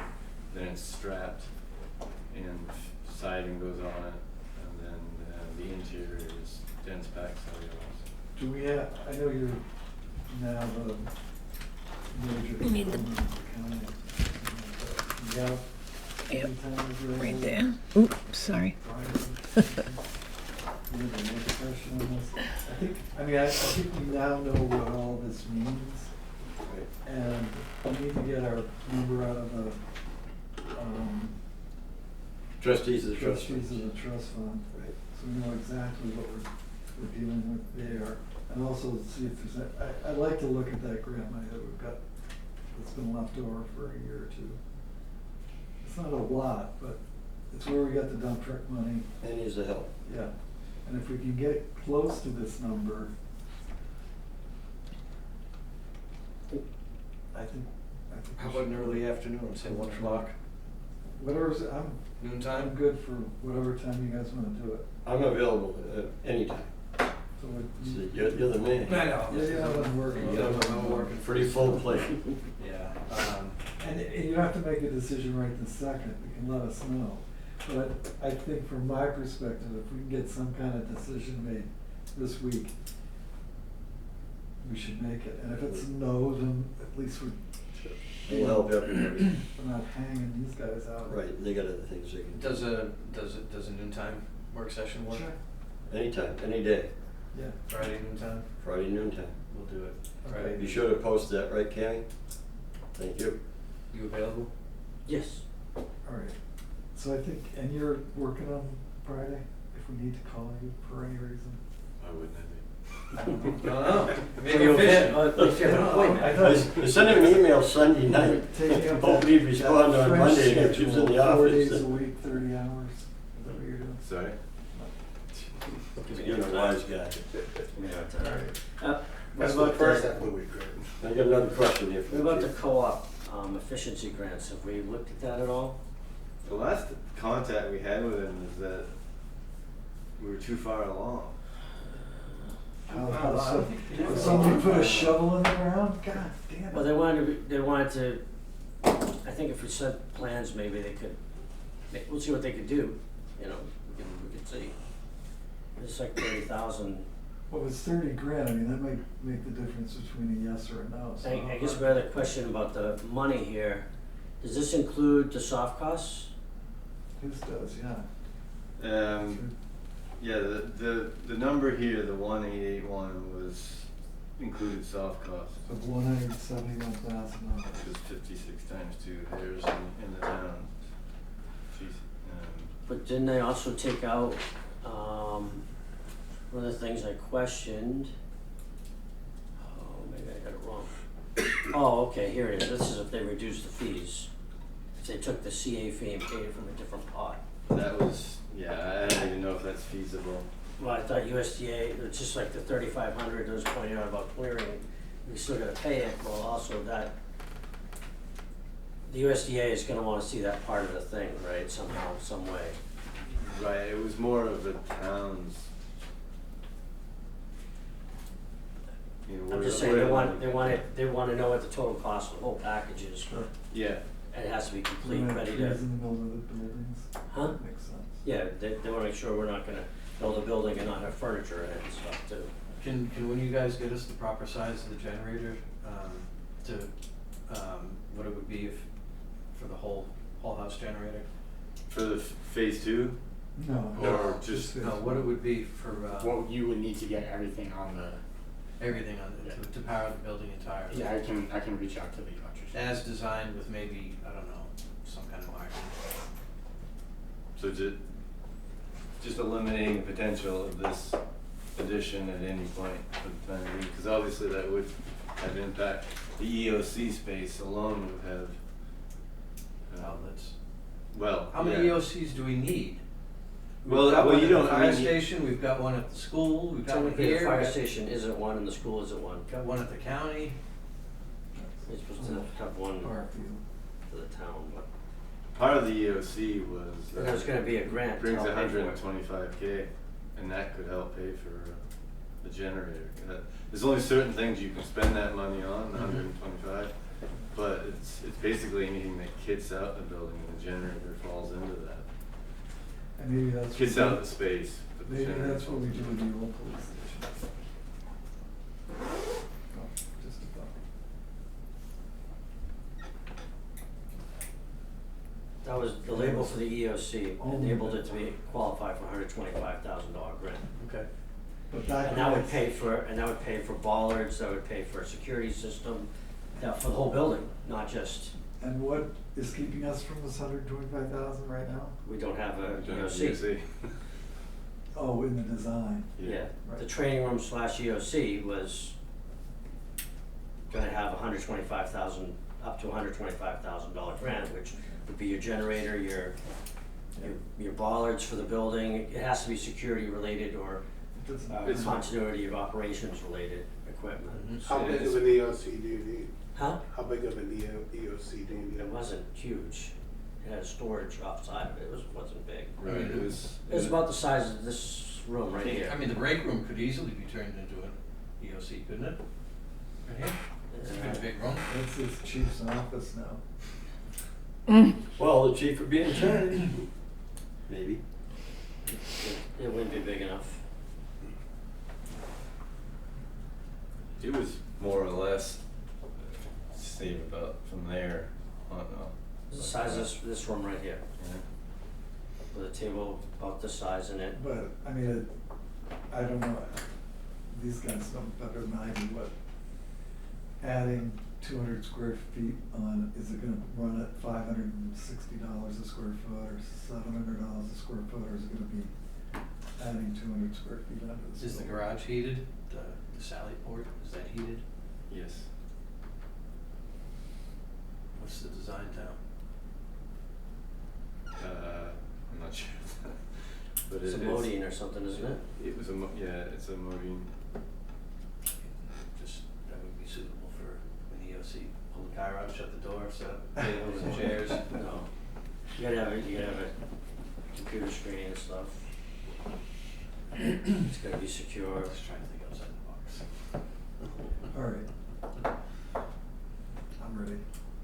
I am as well. Gotta say thank you for all your efforts. You really tried hard. Our on this. pleasure. We're gonna try hard too and see if we can come up with something to get this thing going. And I think we should know Friday afternoon when we're gonna say yes or no. I believe so. So there's three pockets of money here that this is the federal grant, what's in the capital reserve, and other monies that we also appropriated a certain amount of money too.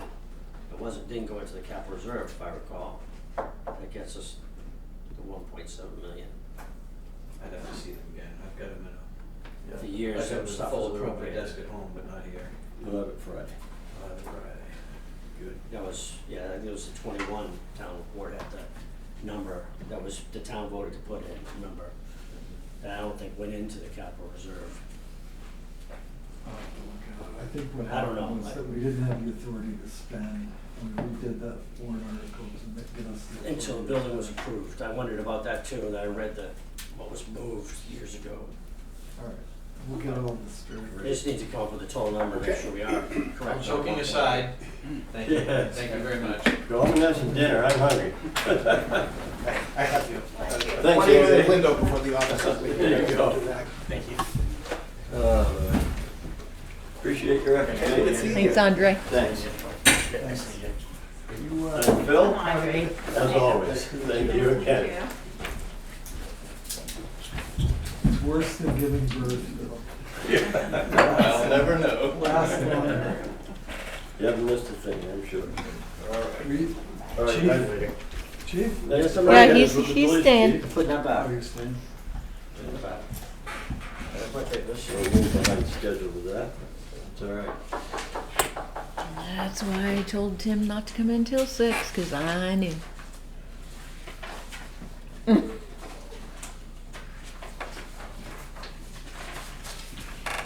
Oh, I see how it is again.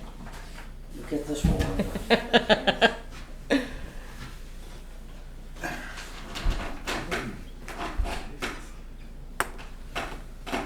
So, still haven't got some of the parts in for the new From vehicle. I'm Susan. waiting for that. We're, general calls for service are down. I think that has to do with the fact that we don't have as many people working. Last year, we had 4 people working for more months than we could have this year.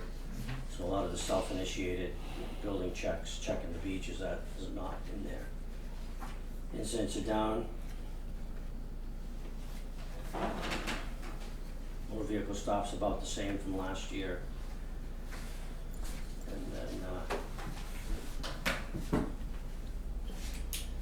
we're working on, for this month, we've got, drug take back on the 28th.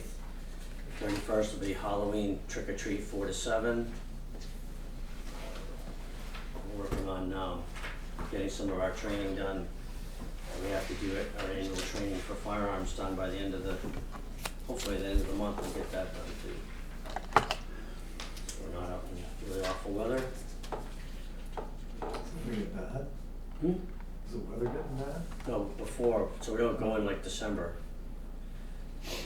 Out to the range in December is not as pleasant, put it that way. Done, I believe we've all done our mandated training, just a matter of doing some of the hours. I think we've got that too, and I've got obviously, I provided you the policy. We're mandated to have a policy in place by the end of September, uploaded to Police Standards and Training Council. I did that on internal investigations and working on updating some of the policies as they go. Been looking at the state accreditation recommendations, what policies we can and can't abide by or be in compliance with.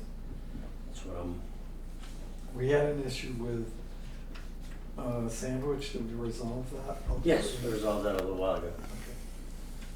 Okay. We have a new extended authority agreement, which I thought I gave a copy. Yeah. You Yeah. can, Good, I may have been on vacation, Chief, I'm sorry. Right. I wanted to hear that before. Yes, that was resolved. And fishing, Fishing? Fishing, that was part of the training we're supposed to have. and what? All the employees are supposed to have. Define fishing for me, please. That's when you check an email that has links in it that may corrupt or may, even just opening a suspicious email can infect our whole network. That's part of the IT training that Lakes Region mandates to show that we're in compliance with our training. So- And also known as cyber attacks, right? Yeah, it's a way of cyber attack Okay. through an email. It's called phishing. And there's spearing and there's other Nothing to do things. with the band. Nothing to do with Fish the Band, no. Okay. So I hear, I've never gone to one of their concerts, but you can probably phone me in. And how's your budget coming? Working on it. I haven't Before you given bring sheets yet. payroll to us, remember you're gonna have to give us some, Evaluations, yes. I Evaluations. got the form last week. good. I have nothing. so Friday, we're gonna meet as a board, Noon here. right, you're gonna be available then? Yeah. Bob asked you, I apologize. Yeah, will double check. I may be covering the shift then, so if there's a call, I may have to go to that, but I will put it on my calendar to be here at noon. Great.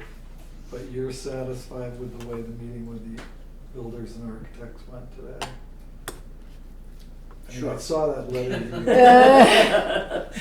Well, we'll see what all comes out of that, I guess, Well- what they say, cause it, Phil still says he has to go back to the MEP on their stuff. So, I mean, I don't know. I think they just want us to have a police station. I don't see this as a big issue, but I do see that full page list of complaints that you wrote out as being, we needed to answer those questions. And I feel like they were answered, Okay, yeah. I just don't wanna have another one No, coming up. no. and- Unless there's something else that they come up with. Yeah. Part of it was just so vague as to what it was, and, different lockers, well, are they Mhm. just the same specs but just a different brand, and Right. who cares? Right, cheaper mechanical, I mean, are we having a wood stove now? I don't know. So that's, it was so vague, and I appreciate the fact that they're doing this kind of, making quick answers and trying to do it without spending a whole lot of time, but doing enough time to give us some, but when you just get something saying cheaper mechanical, we can save this much, like, wow, what are they doing?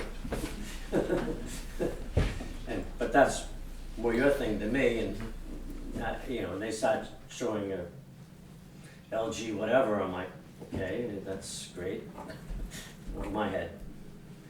That was a question that came up to me, was some of those things, like the Asa Alloy versus the other locks, I'm like, as long as they meet the same standards. That's part of the USDA specs anyways, is that we can't, They have to meet a standard. they have to meet a standard, not meet a brand. Mhm.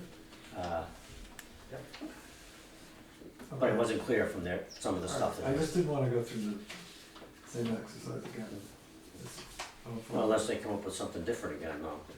I'll reserve that, how's that? Is that fair?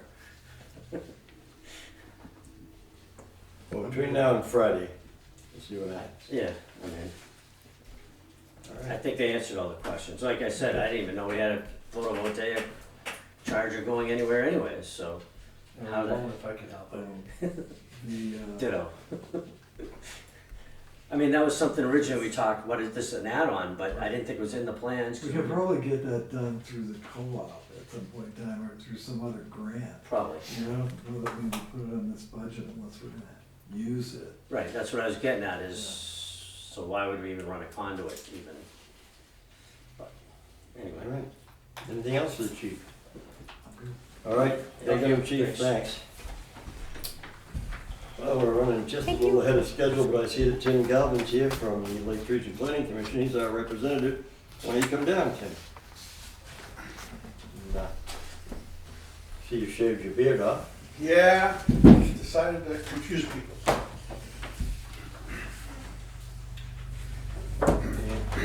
What is on your mind today, sir? So, last week, there was a planning commission meeting. And part of the discussion in that meeting was this report. It is the 2023 Comprehensive Housing Assessment for the region.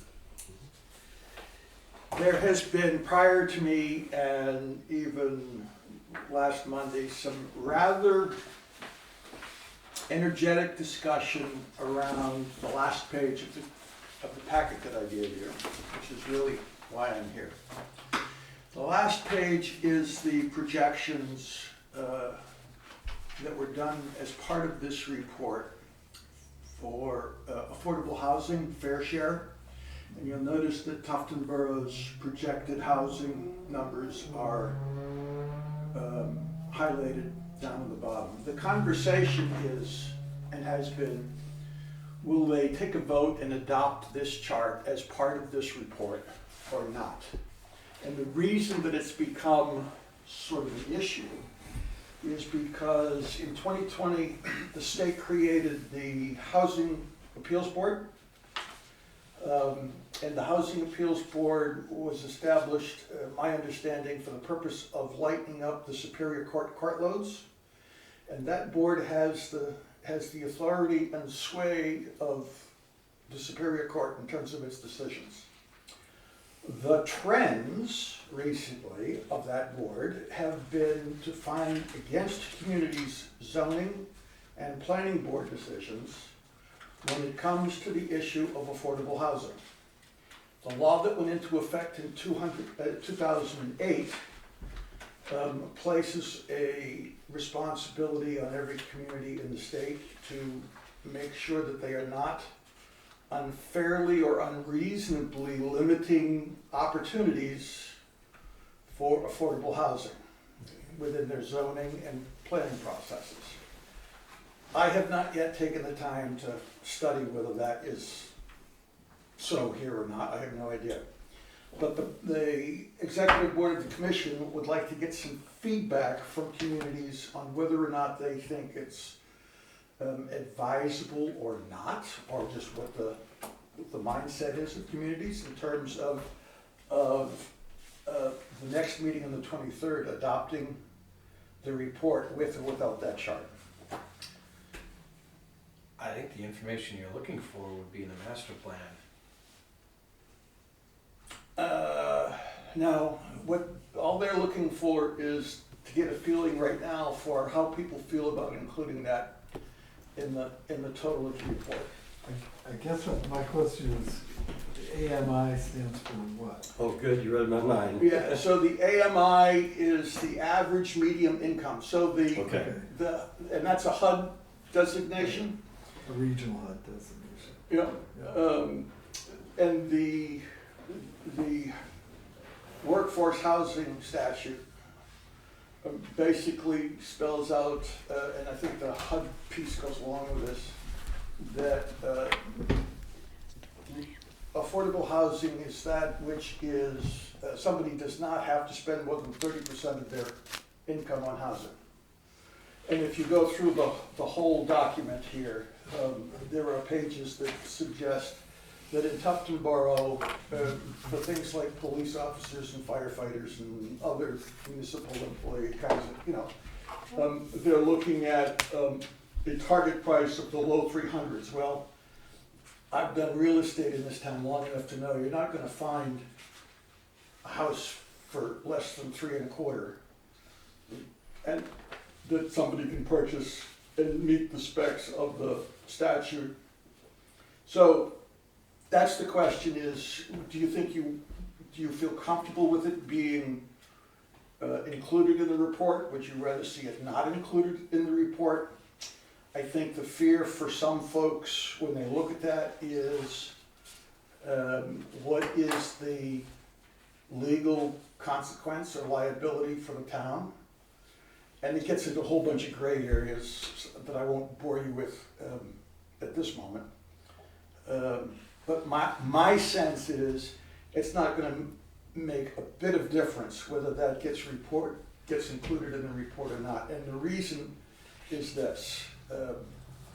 If they adopt the report and they adopt everything in the report that results in this chart, if push came to shove and it went before the Housing Appeals or the Superior Court, my gut tells me that the court or the Housing Board would say, you have in effect adopted the numbers.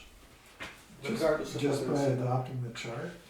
No, by adopting the report. Oh, I see. If you adopt the report and don't include the chart, you've adopted everything that resulted in this chart, so you have in effect adopted the report, adopted the chart. So I don't know that it makes a bit of difference whether it's included or not, but they wanted me to bring it back and have a conversation with you folks and the planning board, and so that's the purpose of this conversation, well, part of the purpose of this conversation. So Lakes Region Planning is gonna adopt that report, is that? Yes, at the next meeting, they're going to have a vote to adopt the report, the full report. And if you guys would like a copy of the full report, I can send it to you, but it's, What, their actions don't police us. They've taken an action and they're the Lakes Region Planning Commission.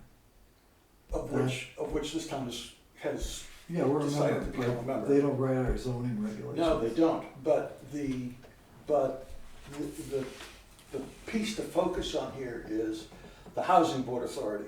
And the Housing Board Authority, if somebody were to bring a complaint against the municipality, the trend right now is they are ruling against municipal zoning and planning boards in favor of complainants who have an issue around questions of affordable housing or a reasonable opportunity to create that, or the zoning that limits density or size or lot sizes and all of those kinds of crazy things. So This, I don't wanna say that these numbers are arbitrary, but really, what good do they do us? I'm gonna read a paragraph here. Jurisdictions and regional planning commissions should use these numbers as guidance for accommodating and responding to development interests. It's important to note that regional planning commissions are not required to do fair share analyses. They undertake this exercise to support their member jurisdictions. Housing production numbers are what communities need to allow and accommodate should a developer propose to build them. right. So these statistics really aren't gonna do any good But for us. is it the developers that are bringing these suits? Developers are bringing them, individual builders are bringing them, individual people can bring them. I don't know that individual people have standing, though, if they don't own the property, at which point they're, No, but they're bringing them because of a decision of a planning board or a zoning ordinance that is, and I'm gonna put it in quotes, restricting the reasonable opportunity to advance the development of an affordable home unit. project. Yep. Now, the flip side of this, and we spent a lot of time the other night with, give me just a second. Somebody by the name of Andrew Dorset, he runs the Invest New Hampshire update. And on the flip side of this discussion, through that group, there is a ton of money, millions, available to municipalities for various things related to moving towards things that would allow or increase the opportunity for the reasonable opportunities of those incomes. So things like municipal water infrastructures or sewer infrastructures that this town may never see, but there are there are monies for those kinds of things.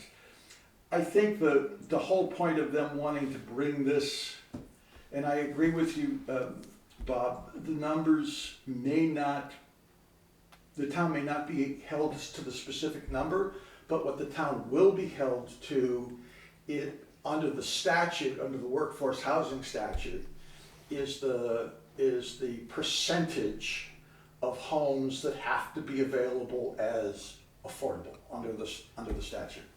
And that's where this Housing Board Appeals group is, from my understanding, having a lot of impact and creating a lot of issues for a lot of communities with their zoning and planning boards. So the notion is that we as a municipality can create affordable housing out of whole cloth. If the town wanted to, I suppose they could. We don't own any property that's developable. Okay, well, I mean, I don't know, you would know that better than I do at this point. I mean, I've seen in other areas where you really need a workforce and you don't have affordable housing, that when a developer comes forward to put a 50-lot subdivision in, that 20% of it or 15% of it has to be at a certain price point that's affordable, as opposed to whatever the market would bear, which is currently what we do.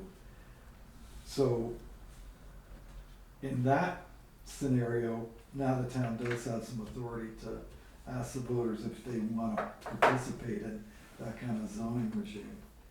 But as far as a homeowner saying, or a wannabe homeowner saying they can't find affordable housing in Tufboro, that's not really our problem. We can't create affordable housing. No, and I don't want to be responsible for putting us in a situation where we have to mandate.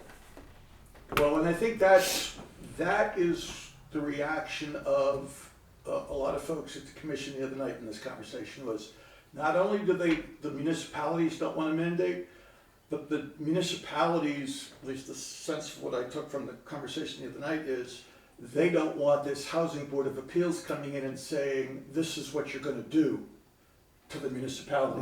That's exactly what they're doing. I don't think they're really empowered to do that. Yeah, they are. Well, Under maybe the you think statute. they are, but I mean, there are still, and statutes have all kinds of protections. There's still Superior Court, there's still the Supreme Court, which I don't think has weighed in on this yet. So there's limitations to what a town can do by statute. Well, if I may, What if the voters say no? my recollection of 2008 was that the state told us that we were to go through our ordinances and we were not to have any ordinances that would restrict the building of workforce housing at that time. Right. We don't. No one has come forth with a proposal to build any kind of workforce housing. Affordable and workforce can be two different things, of course. But as we know, the general trend for people coming here is to build and retire, not to work. To my knowledge, we have no obstacles to someone building what anyone might term affordable housing. If they have property to build it on, they can. And we have some subdivisions that haven't been built on even. Right? We have one on Federal Corner Road. We have one up on 171. We have one on Farm Pond that has more lots that may or may not fit someone's needs. But I don't know what. I don't know. I kind of am thinking with Chip. Certainly the town itself isn't going to put up workforce housing. Well, that's another conversation. But to my knowledge, we don't have any obstacles to it. Okay, and I don't know whether we do or we don't. Like I said, I have not studied the zoning, Right. And I haven't had a chance to talk with Gary yet. Right. Well, when Bob So- references the master plan, in that master plan, there's a possibility to put 4 small houses on a 1 acre lot with shared well and septic systems. Okay? That, for example, could be done affordably, or at least houses could be built at some Well, and affordable. that may be the answer. So Yeah. if that's the case, then it may be that you guys as a board really don't care one way or the other whether this gets included in the report or not. I mean, that may be the decision you come up. You know, I would almost side on not putting it in the report. okay. That's just my opinion. Mine as well. I don't know what the underlying issues are at that level. I mean, maybe they have to put statistics in there to qualify for some sort of federal program that's going on, or some sort of state The program. planning commission, to my knowledge, is advisory to us. And, Oh, and yeah, I don't think they're gonna, in fact, they can't tell us what to do, Right. but on the other end of it, we can't get some benefits. Well, they're a great resource and they've done a Unless lot they're- for us, Right. but they haven't told us. And I think part of this discussion really boils down to, and I'm just gonna read this. It pulls from the statute, but every community throughout the state with zoning ordinances has an obligation to ensure there's reasonable and realistic opportunity for affordable workhouse housing to be built within the community according to RSA 674. Right, that's what we were presented with. And what, as I said, what they're seeing through the complaints that are going to this appeals board, and the appeals board has the authority to act in the stead of the Superior Court.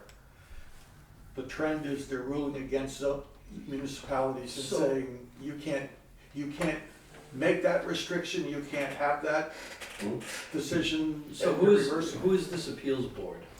The- They just got created. They got created with the 2020 state budget, and they got created. So it's a quasi judicial board It is within a- the state government? Yeah, it's like the labor board or any of these appeal boards. Yeah. And they Tax and land appeal. they are in. I think they were originally done, Bob, to get builders out of the Superior Court system and deal with the backlog of Makes sense. arguments that were coming forward. Mhm. But like I said, the trend is that they're finding they're moving in against the decisions coming out of the appeals board are moving against municipalities, and those are having significant impacts. So So this is, we should take to the planning board the next time we go, this idea that maybe we need another zone rather than just low density residential, medium density residential, village. You know, we need to create the opportunity. So a guy mentions the 4 units on a 1 acre lot, and I thought it was a 2 acre lot, but I'm fine with a 1 acre lot. Where can that happen? You know, be more specific about it. What zoning district? I'd have to go home and read the master plan again, but it was pretty well written out. I don't know if it was. Yeah. If it was, I'm happy with it. So that was. But it's like the village districts. I don't know why we have a 35-foot setbacks on the village districts. That Well, doesn't make any sense. Just for the sake of this discussion, I'm gonna give you an argument, a scenario that's actually on the table at the planning board as we speak. It hasn't been decided on yet, but it's in full motion. Is the lot next to the motel. Mhm. I forget how many acres it is, but there's enough to put. And this lot is divided by 3 zones. There's 3 zones that actually run through this one lot.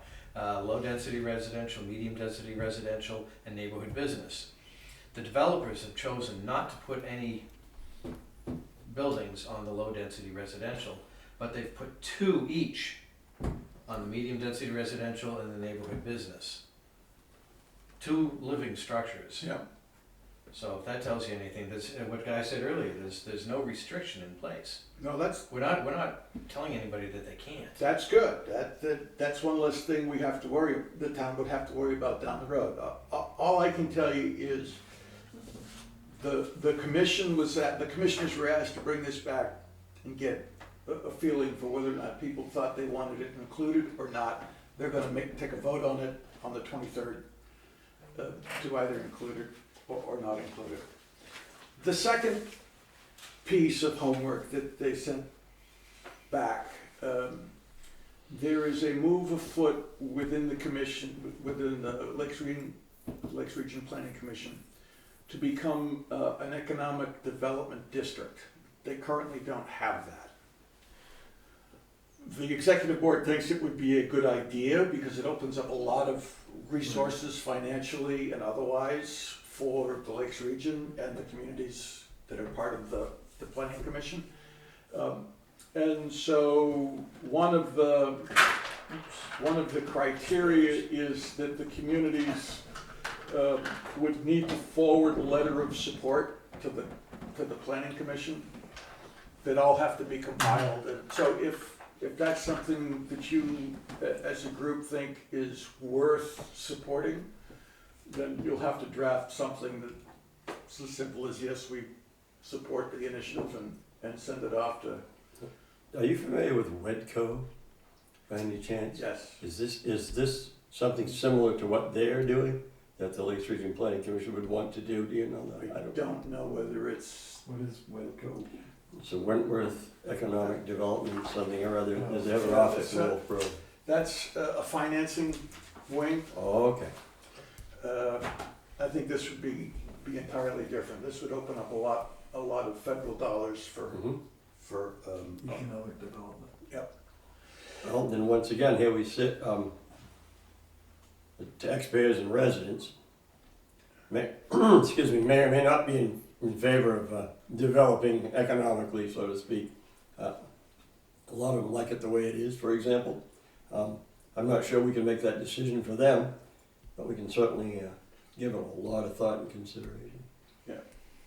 The only other thing that I'm going to say about this this conversation on the affordable housing, in light of conversations I've been part of recently with CIP and budgets, and what I'm going to conclude is a probable reality that, for example, the fire department is going to wind up having to take over emergency medical services on a full-time basis, which means you're going to be looking at adding 8 or 10 people to the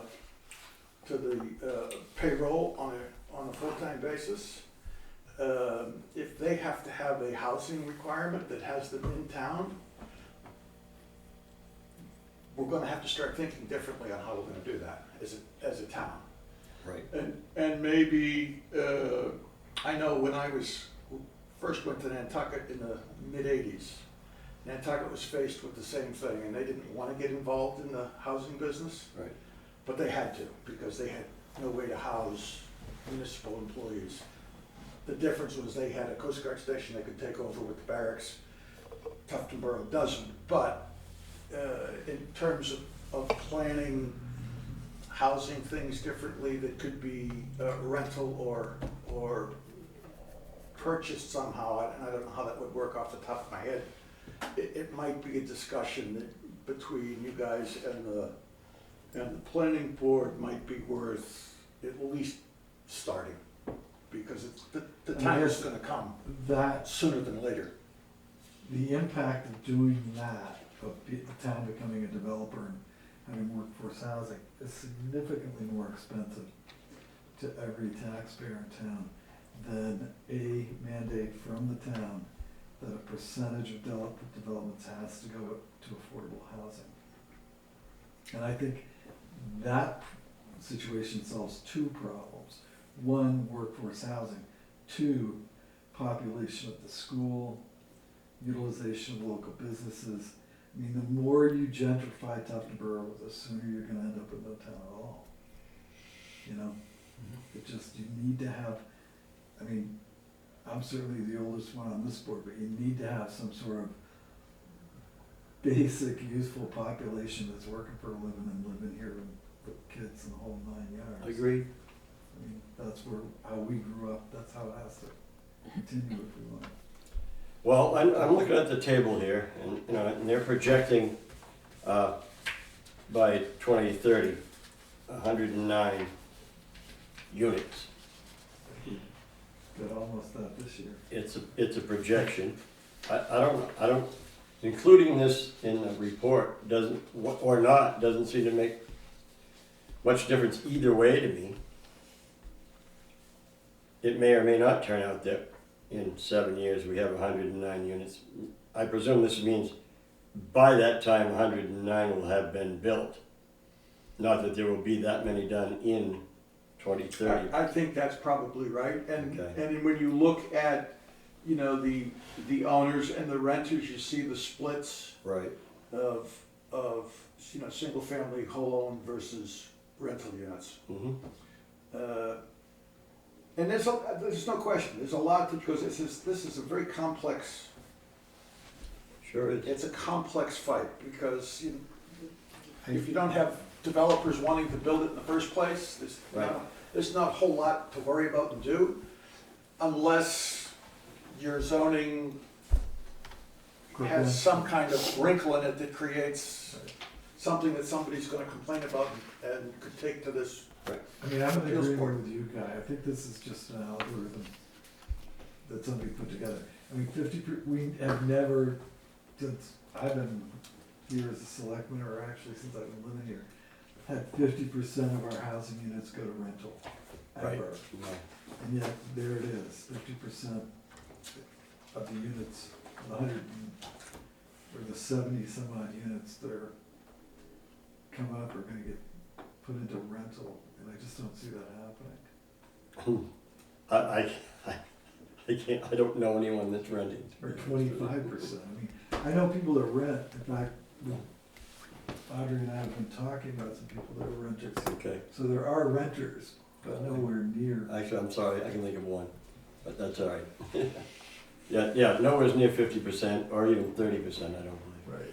So I'm more than happy to have them, I mean, you're our rep, I mean, Put it in there. put it in What there. what do you got to lose? I think the report's gonna suffer without it. I don't think it's gonna make any difference at all to us. Okay, that's, and I'm going to try to have the same conversation with Gary and his board at their next meeting, just because that's what we were asked to do, was get feedback. Well, they're all real estate guys, so they'll probably have a lot more Yeah. interest in how this goes together. For the record, I disagree. I don't think we should, but I don't think we should participate in that. But that's okay. Okay. Well, since we're discussing it, what do you think are, allowing them to include those numbers in their report or plan, what's the detriment?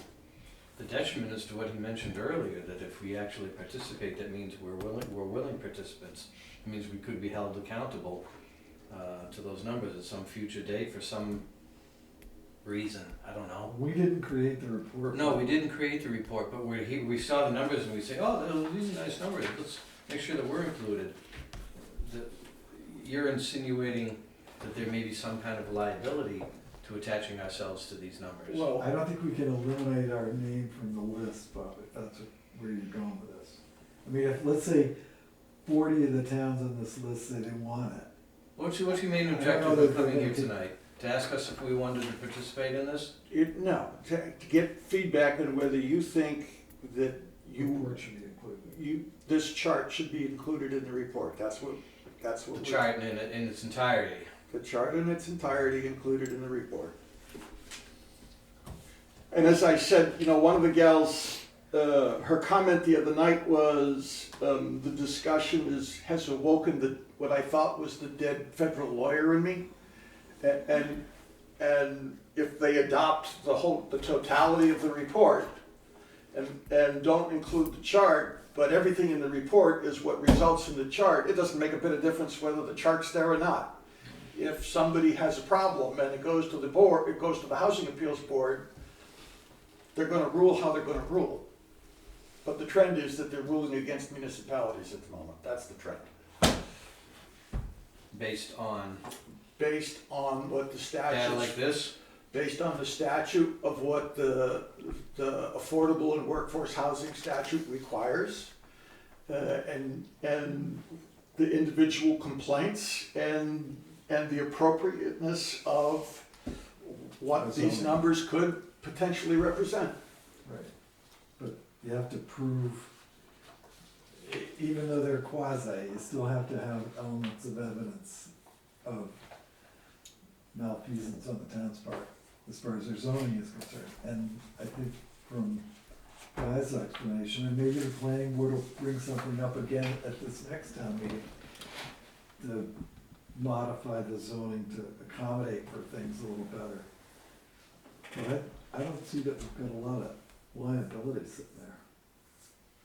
and I would agree with you, if the zoning is, the language of the zoning ordinance is such that it doesn't restrict, and I'll use Right. the statute's words, if it's not unreasonably restricting the opportunity, then there's nothing to worry about.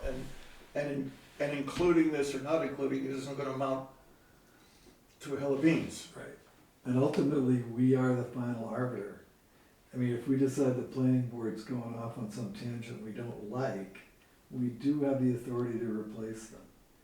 I mean, that's just what happens when you're a selectman. I'm not advocating doing that.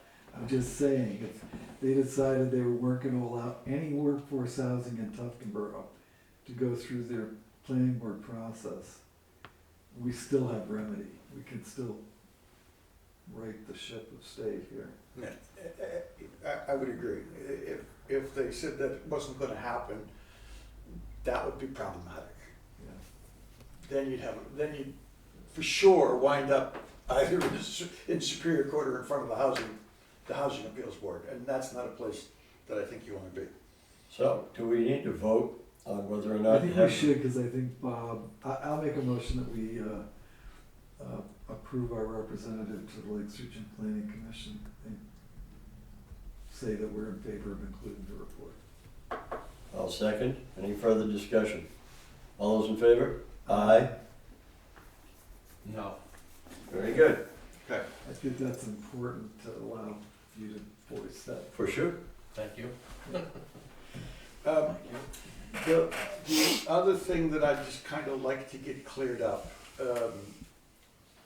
and I don't know whether it's gonna now have to be reordered because somebody else picked it up. In early August, I sent an email to Cammie because the new zoning books came out. You and I talked about it briefly a couple of weeks ago, and I've sent the guy something way back. Evidently, somebody made an adjustment to the purchase order, but nobody ever said anything to me, and the book came in and has since disappeared.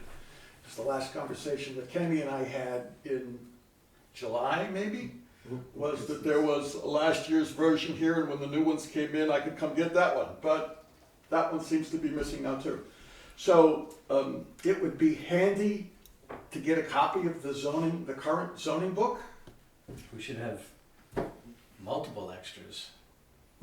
I don't know. This is just Yeah, just a town zoning ordinance? No, this is the state It's state the zoning. state- plan. Oh, the red, the, Land red book. use. Yeah, the Black red book book. or. Yeah. The red book. It's blue now. Blue, okay. Okay. Change I the do color. have the old one. Susan gave me the old one and the book of all the changes that were made to the new one. So with those two together, technically you have the new one. That's, so long as I can get my hands on something so that when stuff comes up, I'm not. And I have a copy in the master file. Perfect.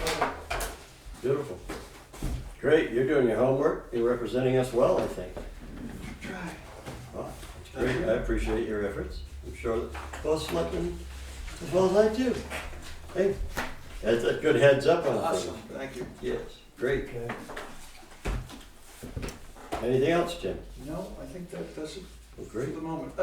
Just if you're gonna do anything with the EDD, the economic development thing, Mhm. you just have to send them A letter, a letter that says, letter of town support. yeah, exactly. I don't think there's a deadline on when that has to be, but I would say if you Okay. can do it by the end of the month, that'll make, what's his name, Jeff? The guy who runs the commission, that would make him happy, because he's Okay. trying to get this thing done sooner than later. All right. Okay. Okay. Thank you so much. Cool, thanks. Thanks, Cammy. Mm-hmm. All right, moving on to the signature file.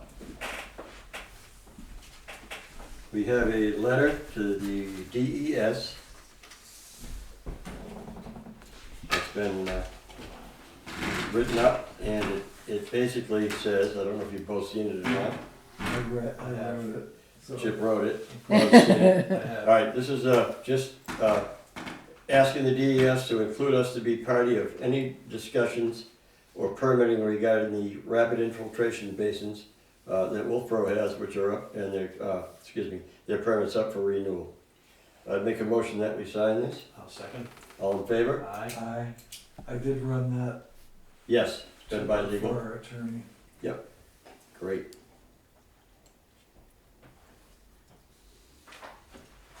Next, we have a notice of appointment. This would be The planning board? for the Board of Adjustment. And Mr. Brian Walsh, sent to us by the Secretary of the Board of Adjustment. I have no objections to this. Does anyone else? I do not. I'll make a motion that we sign this. Second? All in favor? Aye. I did put your name forward, and Jackie had already had this done. That's cool, no problem. But thank you for your willingness to participate. Absolutely, it's hard enough to get anybody to do anything. Okay, next up we have a supplemental warrant, and this is for the betterment tax for road repairs at Willen Road, to be reviewed annually. There are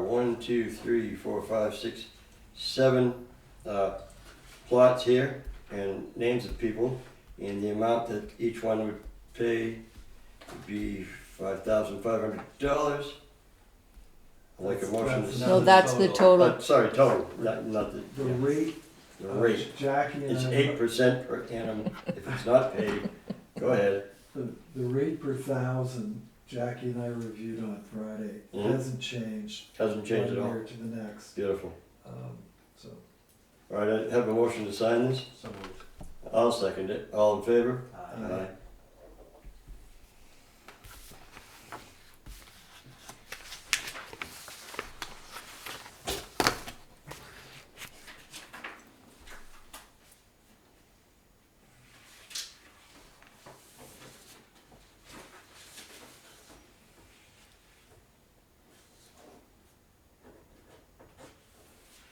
And this is 10-2. Mhm. Yes, it is. Should I have dated that? There's only one line per date. Good enough. I just did it. Thank you so much. You're welcome. What a burden taken off my shoulders. Nothing in the action items file. Nope. Correspondence, we have a letter here. It says we have received $4,200 for payment in lieu of taxes from Camp Belknap. That's Thank you. nice. Thank you, Camp Belknap. Belknap. We have the annual report for the Carroll County Communications District here, if anyone wants to read it. I'm sure Bob is very familiar with it, as he is our sitting representative. And then we have HSEM, whatever that might be. Now it's the next round of hazard mitigation grants. And there are any number of hazard mitigation grant programs listed here. I think this ought to be forwarded to the fire chief, as he is basically in charge of our hazard mitigation program, and we went through our update of our plan and everything last year. There may be some flooding things here. Some of these things, well, we just don't have some of the hazards that are meant. We don't have volcanic eruptions lately anyway. Things like that. Would you mind forwarding that to Adam? Thank you. That gets rid of correspondence. There was one more there. Oh, there's an email from Brody DeShays. We've all read it, I'm presuming. I have. Mr. DeShays has pointed out his opinions, pros and cons of forming a community, what the hell do they call it? Energy. Coalition of energy Right. buyers and whatever. I thank him for sending that. It was well written. Town Administrator and Selectmen's update. Town Administrator, let's see what you have to say. You want to come up with us, or you want to sit back there? We went through quite a bit of stuff earlier. Yeah, we did. So I'm meeting with the treasurer on Friday to go over several things related to the training I've been taking. Mhm. One of the things I would like to do is on your signature sheet for, I would call it the manifest, when you come in and sign For Yeah. payroll. your payroll and expenses, to have dollars on there. So you have a total payroll, a total expense, and so weekly you can see the grand amount that you're Well, spending. it doesn't sound too unreasonable at all. I just feel like I'm not seeing that number Right. anywhere. and I think it would be a good idea.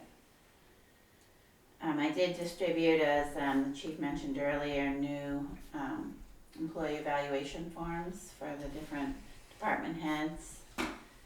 I talked to several of the towns in my training last week and said, who has other companies besides Health Trust? Because last meeting you wanted me to go out for competitive quotes, and frankly I'm finding it to be an overwhelming task this late in the year to try to find a new company and do comparisons. So I would like to waive that comparison shopping for this year so I can learn what other companies are out there and what to ask them, because HR isn't my expertise. And I guess, well, I guess we can vote on waiver, but I still would wanna have, some options from Health Trust before we go forward. so you want, from Health Trust, you want different plans maybe. Yeah, just some deductible plans, some Different levels coverages. of coverage and plans. Right. Because we've, in the past, Chip has done most of the comparison shopping since I've been here. But sometimes it does result in a considerable savings and doesn't burden our employees anymore. So if we can get options from Health Trust, that would suit me very much. How about you, Bob? Mm-hmm. Okay, And sometimes just changing the deductible structure yeah. can save money. It might be worth having employees weigh in too, I don't know, on the deductible, for example. It wouldn't be, in my opinion, it wouldn't be unreasonable to have employees contribute 5 to 10% of their health insurance. And coming from the private sector, it would be something that you can potentially hear of or see, the way the company has to manage the money. And you all have to manage the town budget, so you heard me say earlier, health is gonna go up 15%. Mm-hmm. Yeah, One thing, I'll share something that we did at the county a number of years ago. When changing the deductible was, we didn't, and this actually saved money for the employee, is we went to a $2,000 deductible with the county paying the second $1,000. The employee paid the first $1,000, county paid the second $1,000. With that structure, they were able to reduce our premiums more than enough to cover what the average cost would be for the county to actually pay that portion of the deductible. So everybody saved money, and including employees and the county, without changing benefits. Right. We have a hand up over here from Chip. Curiosity question, is the town self-insured? No. No. Is there a reason not to look into? Well, we did look into self-insurance about 4 years ago, and given the age of our employees and their various health issues that particular year and the year prior to that, it wasn't gonna save us any money at all. It was actually gonna cost us money. And there was a certain resistance at the budget committee level to allocating large sums of money to capitalize self-insurance, because you can't just self-insure and say, call me when you need money. You have to actually have money somewhere to capitalize that.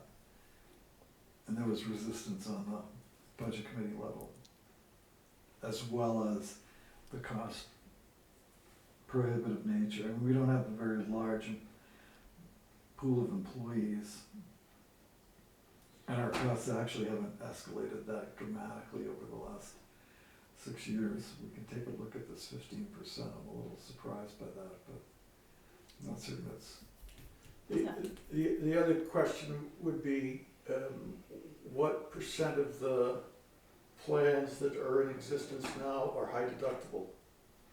They're all the same currently. So we'd have to review the I'm not on the insurance plan, so I don't know what the deductible is right I off the don't top of my head. But The reason, all of the deductibles for all of the employees are all the same. okay, and I understand the logic behind that. I asked the question only because of my experience with multi-tiered plans where there was the offering of a high deductible plan was that it saved both the employer and the employee in the big picture. Using the high deductible plans saved a lot. So it might be worth, Well, I think the first hurdle we have to leap is participation. We still are working our way through that. We've got Right. some participation. I mean, Audrey's got a point that asking for 10% maybe is not an insurmountable ask.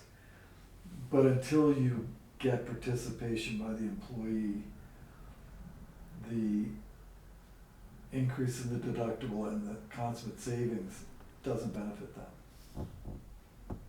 They don't save any money because they're not paying any money other than, now they're gonna pay more deductible, so it's gonna cost them money. But if they were participating in the cost of the program, then they would save a certain amount of money from a different deductible plan. So those are two questions that are related but not married. Right. So I did talk to Health Trust today, and she said she could provide those different options with different deductibles, so Okay. I'll go back to her and say yes, Yeah, see if we can't get please. those printed out, maybe Friday when I come in for the, meeting with my brothers, we can, Okay. go over that. Did you contact Interlocal Trust? Like I said, I don't know who to contact, so. Would you like me to find a contact? Municipal Association. They'll give you a list of insurers. That's right. I think there are only 3 in the state of New Hampshire that do health insurance. That's my understanding currently of the market. Okay. Yeah. And it's Aetna and, Primex used to, but they gave up, yeah, they they got out of the do our health other insurance business. insurances. And I think we got associated with Interlocal Trust through Primex. That's who the county has? Yeah, Okay. yeah. All right, and then I just have a couple questions related to budgets. Do you want to see any partial budgets, like under financial administration? Do you want to see the tax collector's portion, or do you want to wait till I have everything together? Historically, it's been easier just to do it all together. Okay, Unless we get into, for instance, the fire department. There was a big question last year. Yes. And if you've got major changes in the wage structure or benefit structure or whatever, we may want to look at just a piece of that. Because a lot of the fire budget, for example, is equipment and mhm. the, how to run a fire department. But the big movers happen to be the employees. Okay, other government, you said, joint loss goes to Adam, Yes. capital improvements committee. It's not a big budget, it's $300, but I don't know That's, who manages it. Jill Cromwell, is it, oh, Yes. CIP, I'm thinking of, something else. the one that Jen operates there, Okay. joint loss.